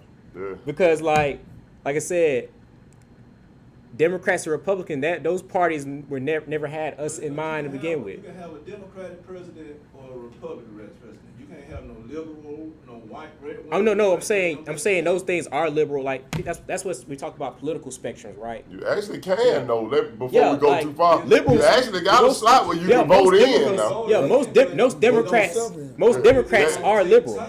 The same thing we asking for in society. It's gonna take time and it's gonna take effort. Now, who's divided it? Who made Democrats and Republicans? You can have a Democratic president. You can have a Republican president. They say the Democratic president don't give a damn about the Democrats. Hey, can I ask you a question? Republicans gonna do more for the Democrats as long as there's a Republican in there. Can I ask you a question? I'm listening. Do you want to answer your own question? Because it kind of feel like you kind of already know. I ain't picking at you. No, I'm saying I that like debate. what you speaking. I'm saying this. I I'm saying the just want your same. insight on what you Yeah, think. I'm saying this to say that that's what people call what George Washington, which people consider like the founding fathers of America. Like I don't consider America ain't had nothing to do with me. Like we got brought here like in I was chains. born here. Our ancestors brought here in chains. Like from there, so like That's what we fighting for now, equal right. I was born here. I didn't come from another country. I was supposed to be born with the same rights as the white man or anybody else with power. the crazy thing about it though is that you weren't even in the Constitution. A lot of them weren't brought here in chains though. Too. Some of them were free, but even still, No, I'm saying. No, what I'm saying- they were free. They were what free I'm- people. no, They were free no, what Africans I'm- who were brought here. No, what I'm saying is that them folks didn't come to a empty land. What I'm saying, there were indigenous a lot people of- here. Yeah, indigenous and a lot. Yeah, and then but even still- even when you look through the old census, all the way up to current, a lot of those people name changed from Indian to Negroes. I know. To black, I that- understand what you're so saying. that's what I'm saying. So I'm a lot saying of, is that a lot of them was already I'm here. saying that there, even amongst indigenous people, that land, they're like in this land in America, black and indigenous people, their rights were stolen from them. Either they were brought here in chains. They were not immigrants. If you are a black person in America, unless you were already like a freed African, and that was a small population, or unless you were like a dark, like a melanated or dark-skinned indigenous person who people would consider black nowadays, you were brought here in chains. You were enslaved. And even indigenous people, they were enslaved and colonized too. They so were, but the narrative that all of them came from Africa, because you got to think the time. I'm asking this question of like I'm asking this question of people being what it means to be free. No, because the reason why I say that is because to me that's a scary term and keep calling everybody African American. That stop you from getting your reparations. That's an argument of semantics, and even still, it's like. But it only came about in the 80s though. I understand that, but I'm saying is that's why I say like reparations are owed not only to all colonized people, because that's what when I say black, brown, and indigenous, that means that if you were colonized by an outside entity and you were stripped of your resources and of your land and your ethnicity, because what you described is like, we can disagree on like what the proper term of people's ethnic identity and everything, but for the most part, most Native Americans, like indigenous people, and people of like people that were here before yeah, they started their or like conquest. Hawaiians, like We ain't got to. that's when we talk about black. People that were here. Like we talk about political terms, like terms used to identify people. Like we only are black because they are white. But like I said, black is broad. I feel like there are black people across the world that may not necessarily be African. Well, the term what the term to actually identify the indigenous people to this land hadn't really clearly been defined. Because they indigenous weren't people is, or Native American is yeah, usually the because terms you hear. we say indigenous. Or native. Yeah, we say indigenous. I say like I use the term indigenous native because like these are terms that they use. Like when I say they, I mean like the people themselves, like native indigenous people use to talk about the broader sense. Before Europeans got here, they were just whatever tribe or ethnicity they belonged to, whatever they called themselves. But Settlers, whatever they were called. Yeah, same way in Africa, you weren't called a Ghanaian or a Nigerian or anything like that. You were called whatever your tribe. Like I'm Igbo, I'm Yoruba, I'm Akanian. I'm from I'm outside of your land. Yeah, you know what I'm saying. But when they came in and created these borders and everything, they imposed these things onto you and named you these things. You know what I'm saying? So like I said, I was like, that's why when I use those terms, I'm using that to show solidarity amongst people who are colonized or oppressed groups. You know, That's what we know him as. yeah, we just know them as now. Nigga, you put that shit together, that nigga. Yeah, like I'm just telling you what it See, is. I'm from one that believes that, like Benny Yeah. said, everybody wasn't brought here in chains and shit. I think. Yeah, I mean, that's- yeah. Don't get me wrong. There The were slave trade. people- Hey, there was a I can't remember what his name is. But it was a free African man who designed or created the layout for what would become, DC, Washington DC, the White House and everything. Man, And he was from the Dogon tribe. You would have called me before this wine. I would have told you exactly his name. Yeah, I know his I can't. name. You know what I'm saying? I know But his it's like name, I though. can't. That's why. But it was known to be a capital already Yeah. there. And even It the was first, capital of Morocco. yeah, and the first black man that the first death of the revolution was a freed black man. Yeah, and But- see, that's why I kind of wanted to go back to his point before we get Yeah. off of that about what did the politics come into play at? That was- politics was going on even Yeah. before the white man so-called took over. Well, you know what I'm saying? It was people that was sent here where they say they sent their criminals and thieves here. They sent they Indentured did servants. such.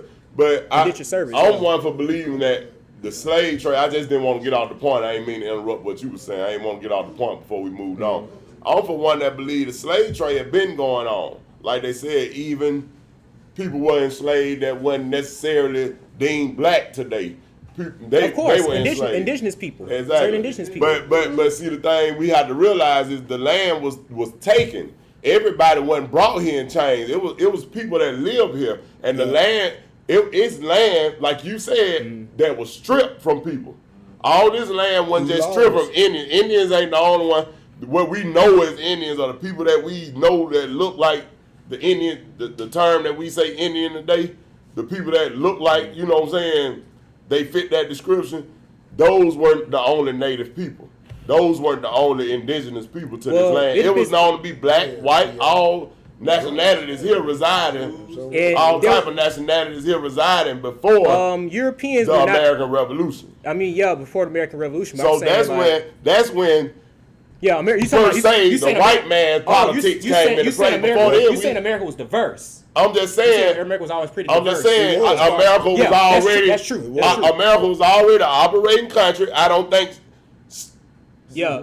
Listen to me now. I don't think slaves per se built everything. Black people may have, but they weren't always slaves when they built this country. Yes, you're correct. This That's what I'm country saying. was a Okay. country before slavery ever existed. Well, when I say You know what I'm saying? when I say country, because America prior to like them establishing the United States of America, it was not a country. It was called Confederate it was States. it was colonies. They were no, colonies. No, what I'm saying, but like even Native that name Americans from- had confederacies. Yeah. But that's where they got. Where do you think they based the Confederacy off? Yeah, Confederacy but off of? see, They but based that- it off of Native Americans. Yeah, I agree, but what they were doing. But basically, what I'm saying is those Native Americans that we speak of was us. Exactly. Even Martin Luther King said it in one of his speeches before he died. Many different people. You know what I'm saying? Because see, like, and the reason why I'm saying that, and then of course I'm gonna share it with you, brother, so we can be on the same page. But a lot of people don't realize that. Like, I think that's one of the biggest arguments in this country.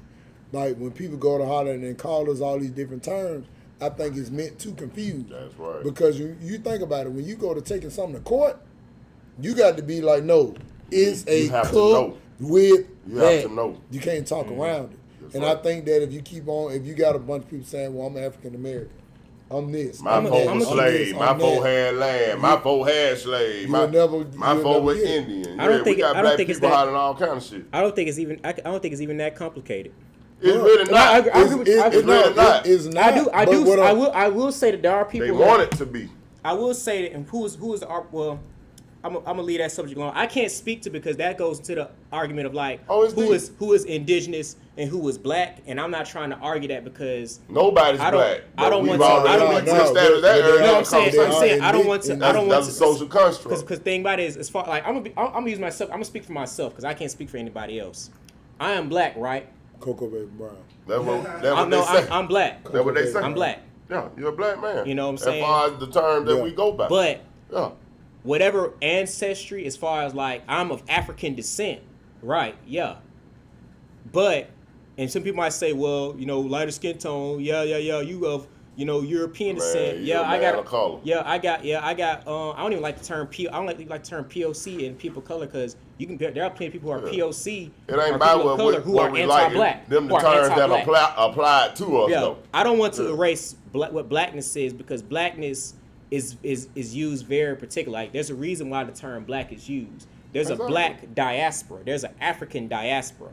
I have a very Pan-African view mindset, but also I have solidarity with indigenous people because people might not know this, but I come from indigenous descent as well.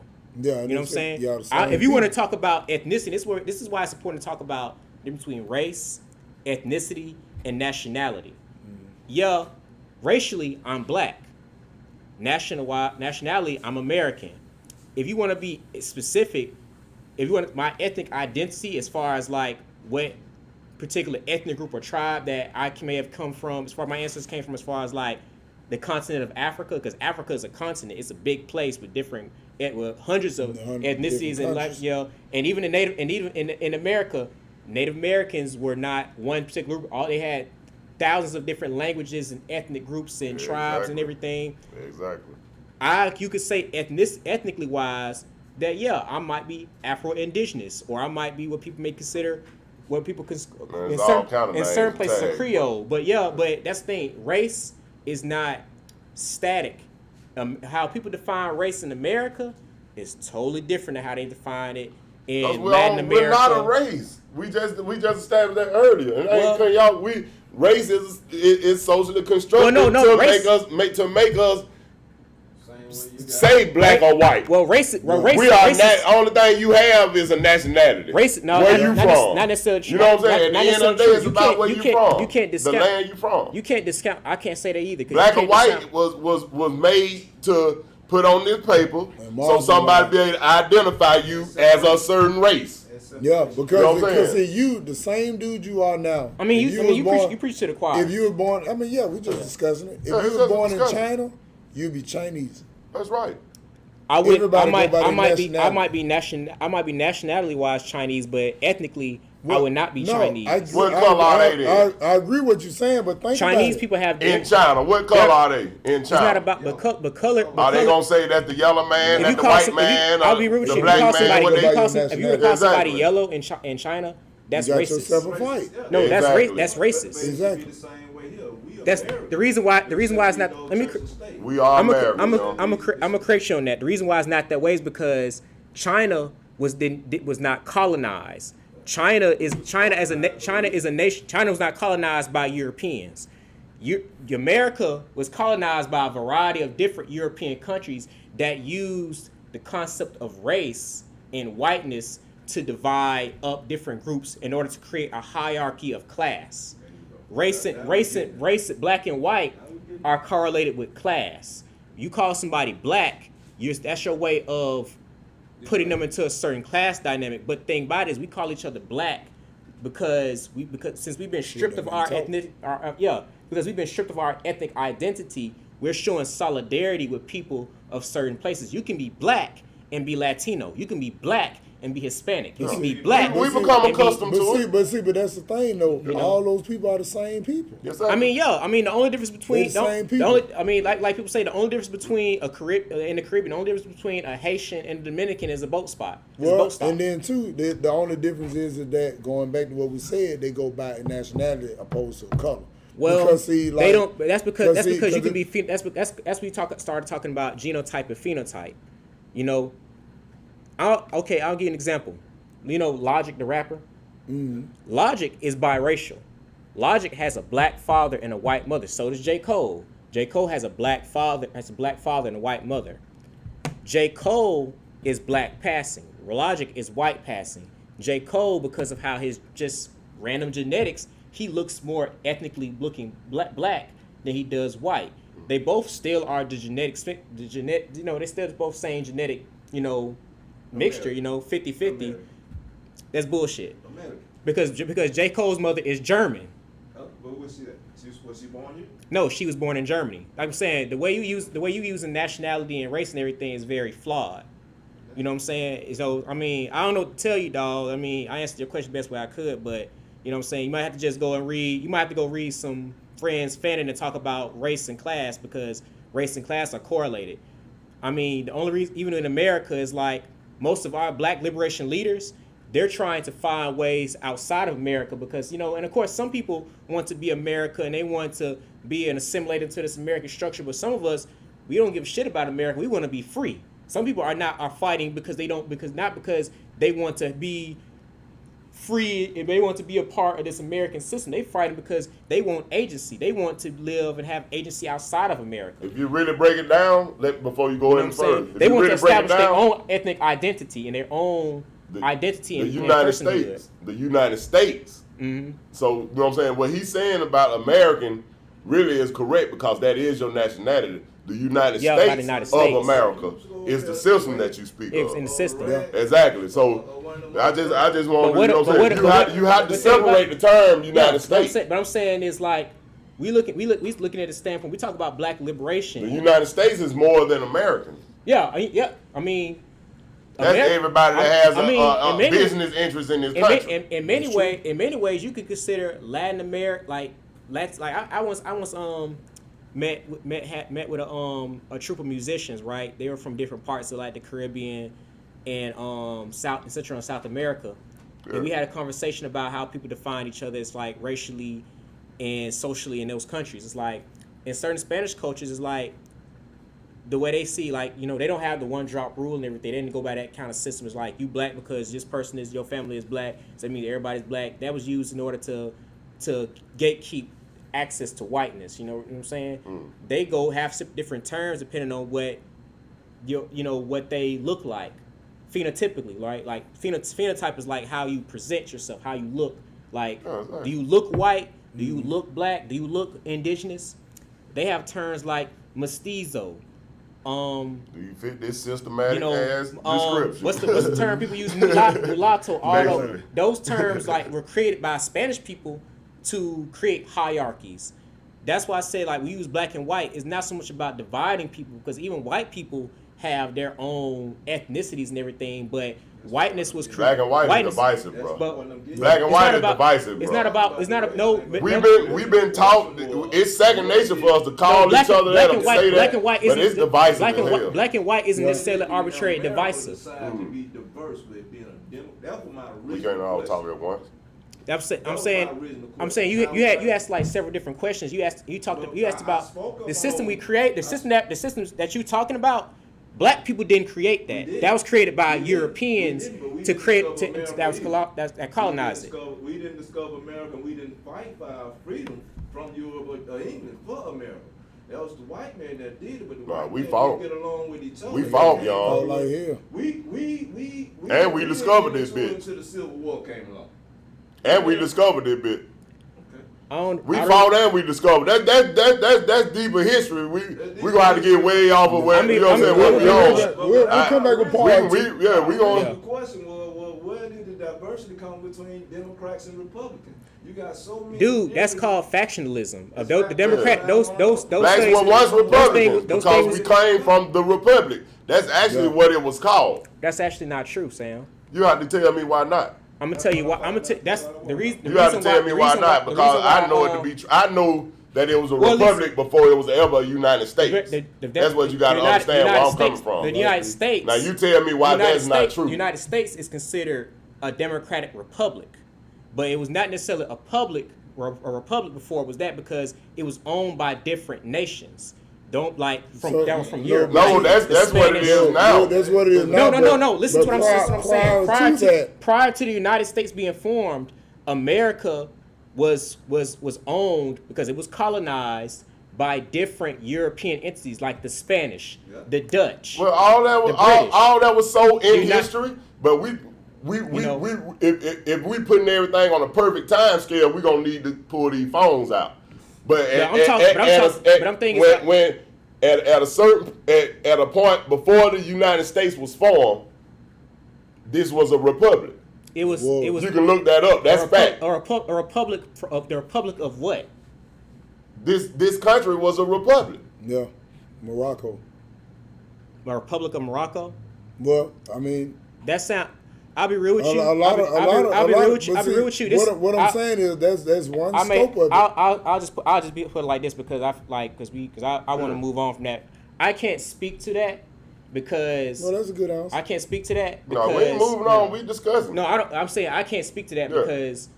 And because I like you said what I said wasn't fact, so I want you to speak to.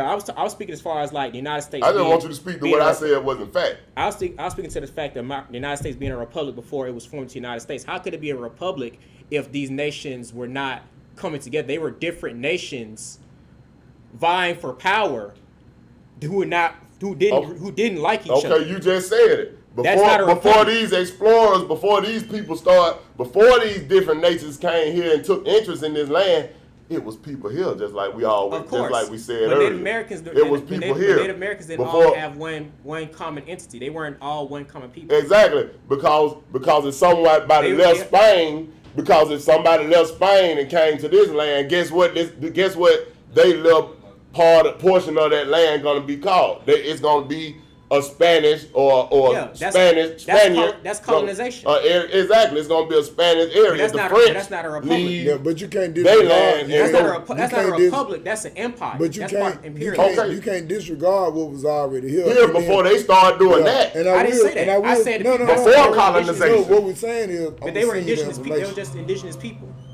But I'm saying the reason why I can't speak to that is because that's what you know. That sounds like.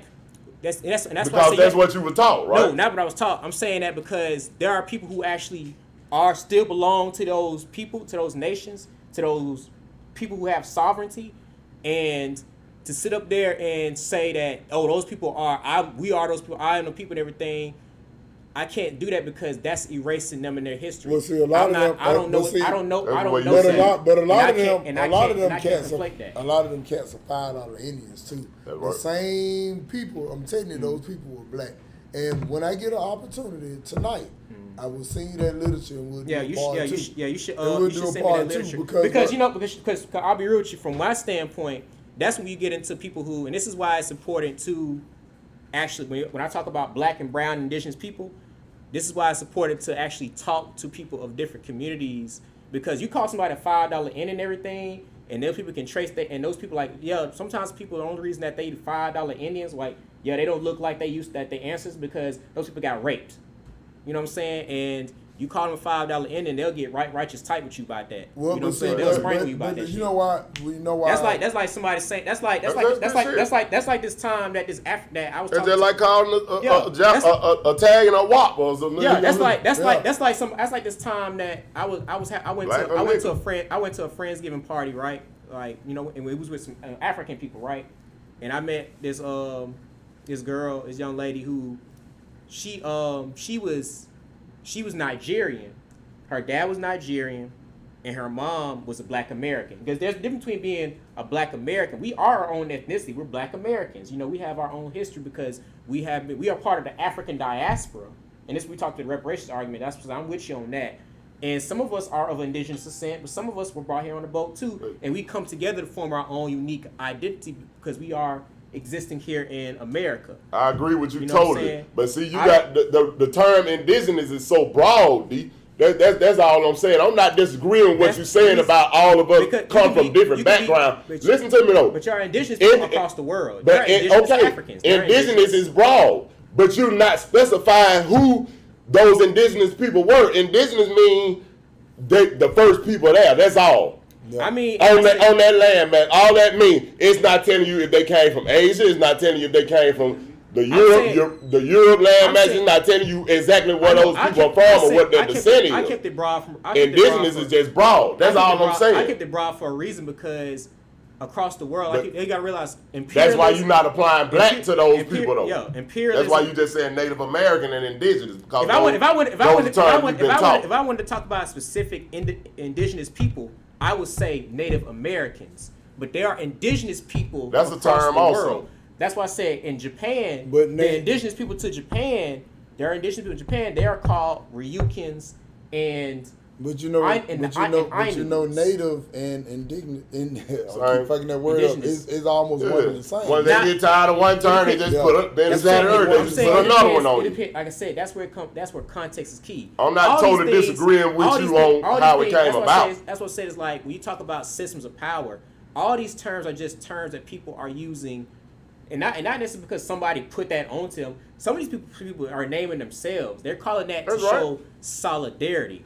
There may come a time where Black Americans don't call each other African Americans. We might call it something else based off what you said, Benny, because there might be dark skinned people in this America who they're darker skinned, but they don't necessarily trace their ancestry directly back to Africa.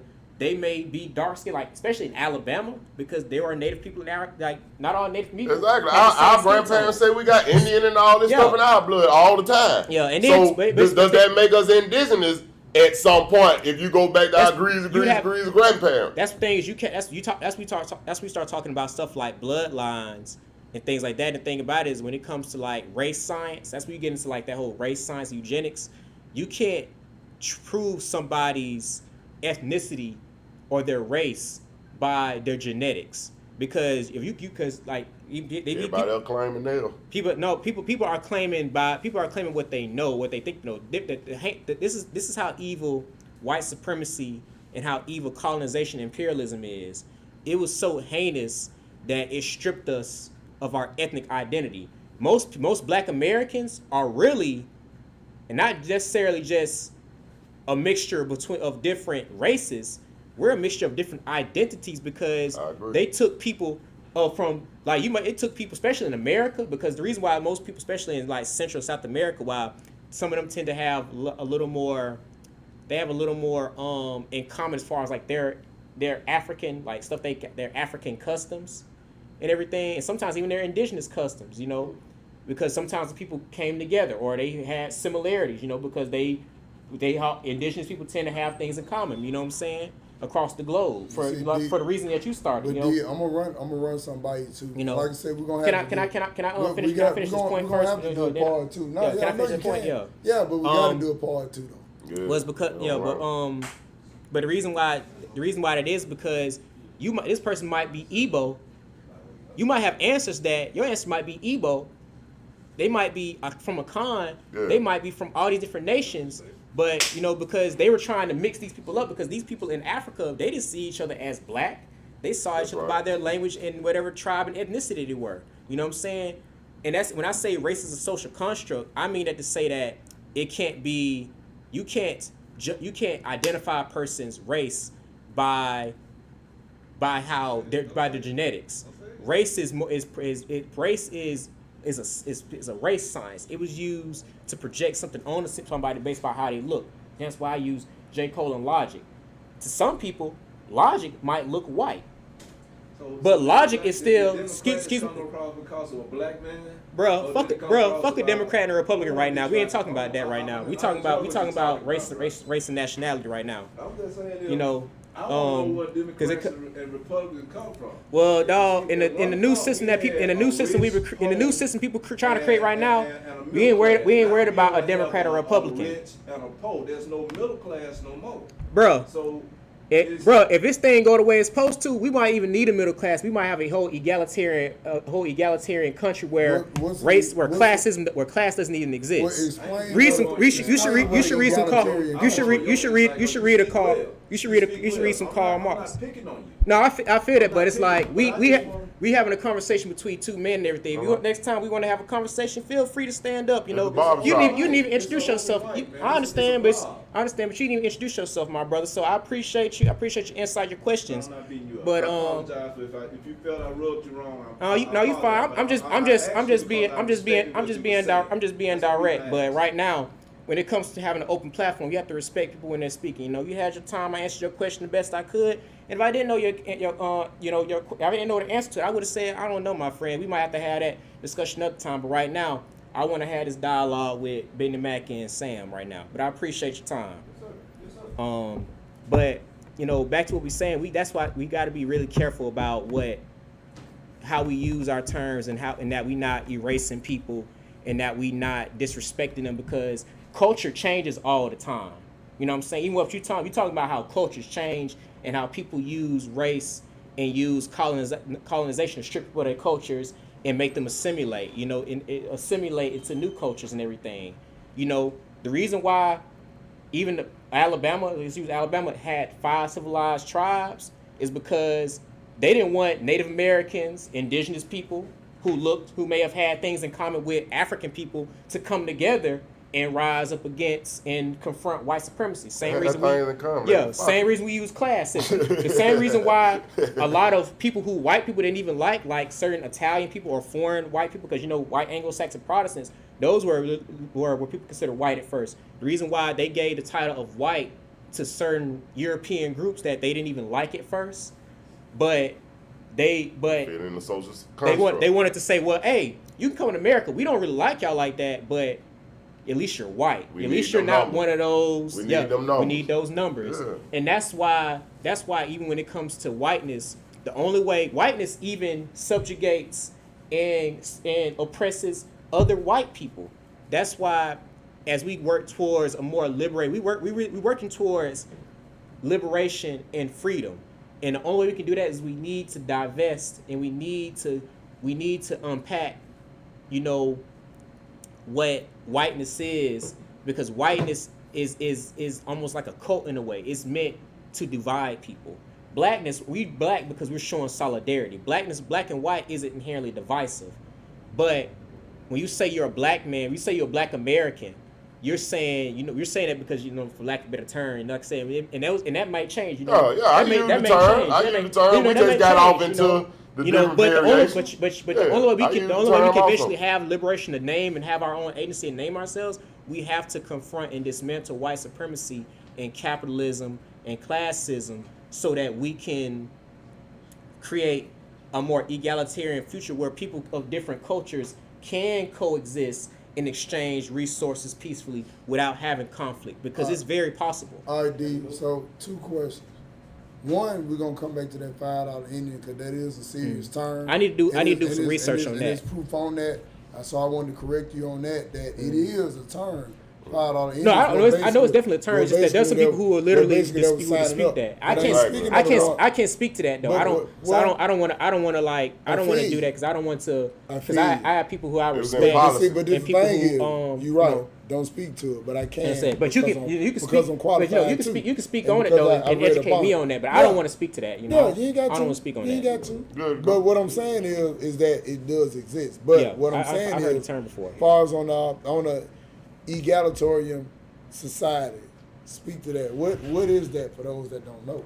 Okay, that's when we start getting into discussions of like things like socialism, democratic socialism, self-determination, communism, those type of philosophical schools of thought, right? There are people throughout history who have tried to create different utopian or societies where people could coexist peacefully and not necessarily be subjugated to hierarchy. You know what I'm saying? Societies where people didn't get discriminated or persecuted or oppressed based off of their gender, sexual orientation, skin color, class, heritage, things like that. And the only way that we as a society, as Americans, especially if we call ourselves because we're not really a true democracy. We're working towards that. America is in many ways like a project or an experiment. We all have different people of different, we are a nation of different people of different backgrounds coming together. But if we say we want to create a democratic system, we can't do that under capitalism, because capitalism there's no ethical consumption under capitalism. Capitalism feeds itself by hierarchy, by somebody being at the top. In order for me to eat, you gotta starve. You gotta be some poor. And that's not egalitarian. That's not democratic. That's not inherently democratic. And even with socialism, there are different forms of socialism. Like Martin Luther King, the Black Panther Party, they were socialists. Martin Luther King, he was considered a democratic socialist. That means that he was trying to create a system where people could come together and they weren't discriminated based off class and off race, because he knew that was the only way people could come together and exist peacefully. When it comes to white people and everything, that's why I said, like, when we talk about hate and everything, when I talk about being anti-police or being anti-white supremacy or being, you know, or challenging systems of oppression, I'm not against white people as individuals. Like, I don't have anything against them. I don't really think about it. I try not to. I don't like to center the white gaze because white people don't. They don't concern or they don't live in my head. You know what I'm saying? And that because they try to insert themselves into our cultures, into our and try to. They feel entitled to what we create and what we do and everything. And my way of confronting that is not to center them at all. I'm all about people who are oppressed. I'm all about the liberation of all people. Until all black people are free, none of us are free. Until all indigenous people are free, none of us are free. Until people of all genders and backgrounds and sexualities and everything are free and have agency, none of us are free. And even when they call these systems, they're not meant to divide. They're just meant for people to identify themselves and understand where they fit. And that's all it is. It's just we're talking about just academic terms, but a whole bunch of titles. Yeah, just a whole bunch of titles. But at the end of the day, we are just. In itself. I wouldn't know it because it's not necessarily inherently judgmental. I feel like that's a very, you know, and like I said, everybody's entitled to their opinion and everything. I personally feel like that's very reductionist because calling me black and calling somebody white. I feel like black does make somebody pass a certain judgment on you. When I call myself black, because let's play this. If I was from Jamaica, really think about if I was from Jamaica, when I call myself black, I'm saying I'm part of the black African diaspora. I understand totally what it is from our standpoint. Because even in Africa, I'm talking about the people who made up the term. In law, it means nothing. I'm talking about who made up the term. I'm not talking about what we become accustomed to saying nigga. Mm-hmm. We can call each other nigga and make it a term and different. So I'm not knocking that we called each other black. I'm saying who made the term and what did they mean when they made that motherfucker? Who made the term white and what did they mean? Like I said, there's plenty of people across the globe who don't call themselves black, but they're part of the African diaspora. Like I said, me myself, I might call myself African. But the thing about it is, I was in this situation with the young lady who was African, who had an African parent and a Black American parent, you know, who was descendant of Africa. We were talking about different groups. I was telling I was like talking to her, trying to mac and whatnot, and just talking about what I knew because I'm Pan-African. I have a Pan-African mindset. I want to talk to people about relate to different people and show solidarity across the diaspora because I feel like we all come from the same place. We all one people. I'm showing solidarity because we all trying to dismantle and destroy colonization, and imperialism. You showing solidarity if everybody adheres to that title. Now, like you just said, everybody don't consider themselves black either. No, I'm saying as far as being part of African. I got you from our standpoint though. But I'm saying is that's the reason why I don't do that is because that makes when it's solidarity, I don't believe in divisiveness. I agree. Solidarity is saying that even though we are all different, we all have a common origin and we have similarities and we have diversity within culture. That's being multicultural. You know what I'm saying? It's about us existing and trying to create a peaceful world where people can exist. You know what I'm saying? We can go all night, you know man. What I'm saying? You know what I'm saying? When she did now I want to just to finish that story and everything, and this goes to show that even amongst Black Americans, Black African Americans, or however people want to identify, and even Africans, melanated people, indigenous, there still can be anti-blackness, and anti-blackness hurts everybody because that is divisiveness. That's divisive. She said, I was saying, hey, you guys can tell, because they amongst each other, continental Africans, they can tell, based by certain features and everything, certain ethnic features they have, who's from which place. She's like, oh, I can tell she's kind of Nigerian, how she talks and how she looks, things like that and everything. And I was speaking with her and I was like, okay, cool. So I was like, what do Black Americans look like to y'all? And she kind of made a little slick remark to me. She was like white people. And she was saying that because I asked her that because, there was other Black Americans there, obviously, who are darker skinned. But you know me, you know. Why you feel like it was a slick I'm waffle color. I'm waffle color. But the thing about me is because that doesn't align with that shows a lack of solidarity. And to me, that goes to show that's actually was kind of prejudice and xenophobic because it's like, hey, I didn't ask that you. Not only are you trying to cut me off from my heritage as well because she got a black American mom. She had a black American mom. So you asked her a question, no, you know what I'm saying? She gave you her answer. You know what I'm saying? She answered that. But I'm saying, the thing about it is, I'm saying that about it is like, I feel she can feel the way she feel, but I disagree. And well, the myth is them African people from Africa, you know, that know they from there don't rock with Black Americans. But the thing about it is that's a myth out there. But the thing about it is that not all African or continental African people in different places, you know, think the same way. Because even right now with Black Lives Matter, there are people over there in different parts of Africa, and there are black people in Palestine, and there are dark-skinned people across the globe, and there are people over there like John Boyega, a black African Brit, out here fighting and showing solidarity for our rights. You know what I'm saying?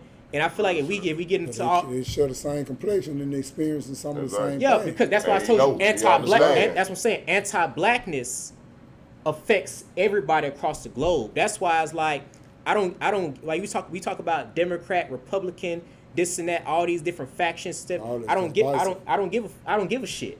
Yeah. I don't give a shit. I don't give a fuck. I don't give a single fuck about what you identify as. I care about getting people free. I don't give a shit about like you black, like I don't care, bro. As long as you're not in the way, as long as you're not getting in the way of getting people free and liberated, you know what I'm saying? You alright with me. But the moment you start coming in and trying to erase people and dismiss their struggles and trying to that's like you become in many ways to black me. People pretty much but couldn't that be viewed? Couldn't that be viewed in the eye of the beholder though? Because see, you know, and the reason why I'm saying that is because even just using the term black, you got different sets of blacks. Right. You got a black that just might have been. Okay. My ancestors didn't come from Africa. We came from Jamaica. Okay, you still black. Yeah. All right, so you're still part of the African diaspora. All right, so, but why should I be African American? You're not African American. You're Jamaican American. Why can't I just be American? You're Jamaican American. I was born. We were taught honestly to not call ourselves just Americans. You're a black American. That's a learned behavior. And like I said, that's up to y'all. That's up to y'all. It's like I said, I'll just ask this question: why would you want to be assimilated into a culture, into a society that oppressed your people? But the African American option was given for a reason. On this paperwork and stuff. I can't tell people how to identify themselves because there are mixed people who consider themselves white. I agree, yeah. And you know what I'm saying? Like, I mean, who am I to tell anybody what to identify their as? But it's like, I'm not finna play devil's advocate with people and tell them what they should call themselves.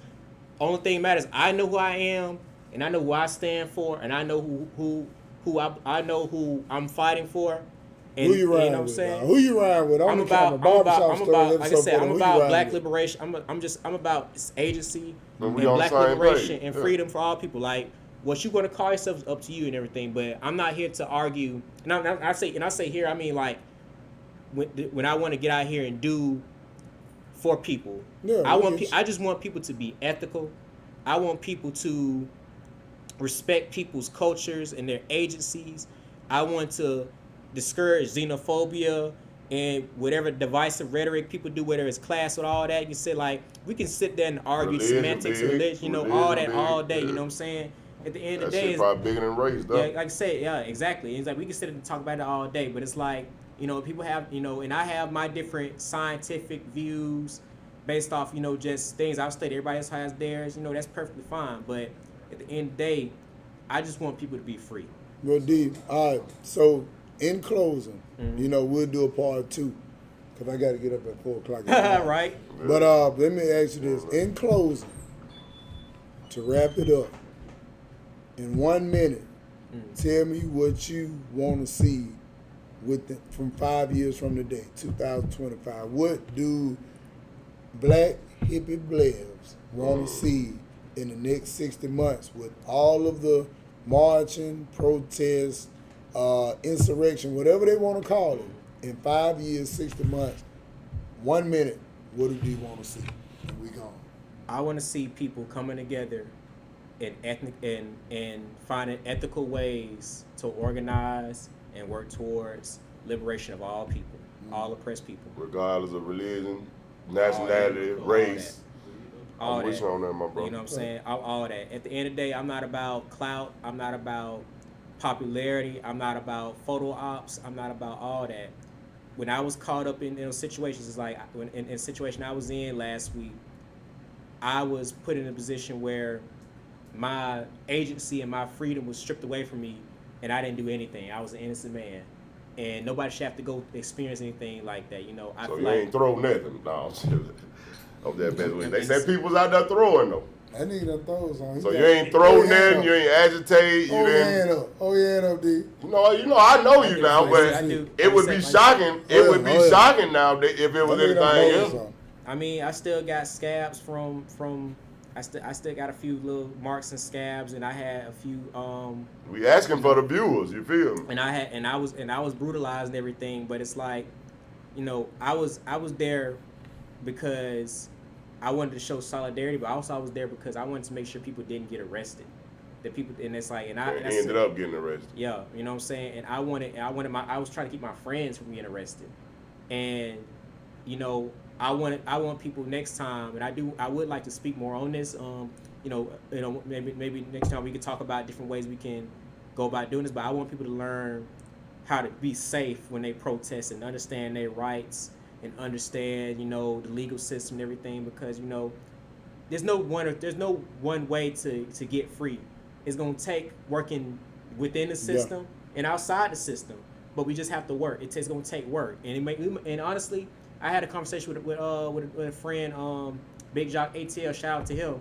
He said that we need to study more. We need to read more.